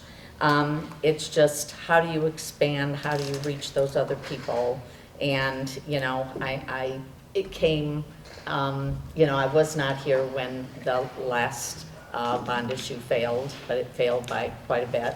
We have just had a property reappraisal, so people are feeling like, wow, look at all the taxes, and when you see the breakdown, the most money is going to the schools. I think that people want to know, what are we doing with their tax money? I do feel that the scope of what's outlined needs to be narrowed. It definitely needs to be very, you know, like, in other words, defined, and I like the fact that Nick would be involved in this process because he knows our district. But, you know, whatever services are available, we don't need all of that. I agree. But it is a short-term engagement, and I would like to see the scope narrowed, and I'd like to see where, you know, what other things we could do to reach out to. So if you would like to have the taxpayers. scope narrowed, then we should have this revised. Yes. It just Before- says, it before just we says vote. scope of services offered. It doesn't mean that they're going to do those. No, I would suggest that if it's in this proposal, then we're giving them carte blanche to do them. And I would suggest that if we would like the scope narrowed, which is what I suggested previously, that we postpone this so that it can be revised and discussed, that we actually not vote on this and that be narrowed. And Yeah, well, I that can this assure- actually says what we would like it to say. Yeah, I can assure that the services we receive are the services that we will be asking for and paying for. So is there any further discussion?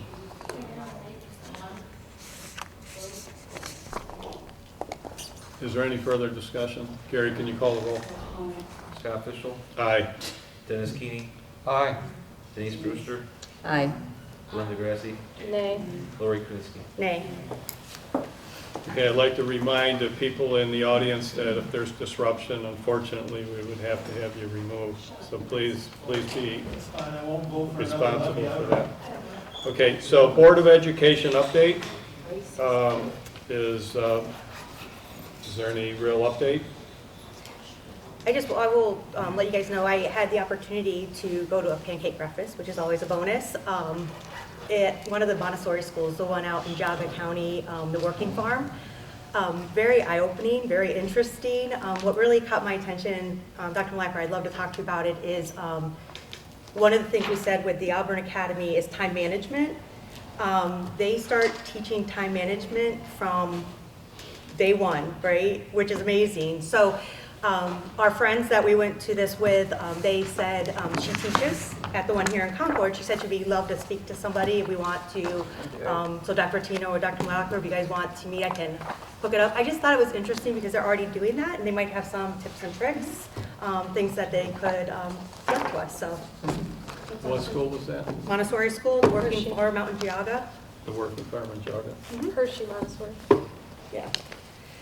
their upper school. Very cool. It was, yeah, again, the pancakes were a bonus, blueberries, and the kids did all the work. It was really great. But it was just nice to kind of hear how they go about their day and, yeah. Obviously, private, different than, you know, the public, but, yeah. Which is a little bit of what we, with the personalized learning, which Right. is what we're looking at, so. I think that would be- But when time management came up, I was like, oh, that's something we're really looking into, so. Thank you for that. And we will adjourn to executive session. I make a motion to adjourn to executive session at 8:59 PM. Can I get a second? I'll second. Thank you. Gary, can you take the roll? Dennis Keeney, Aye. Denise Brewster, Aye. Gordon Gillespie, Aye. Lori Kniske, Aye. and Scott Bishop. Aye.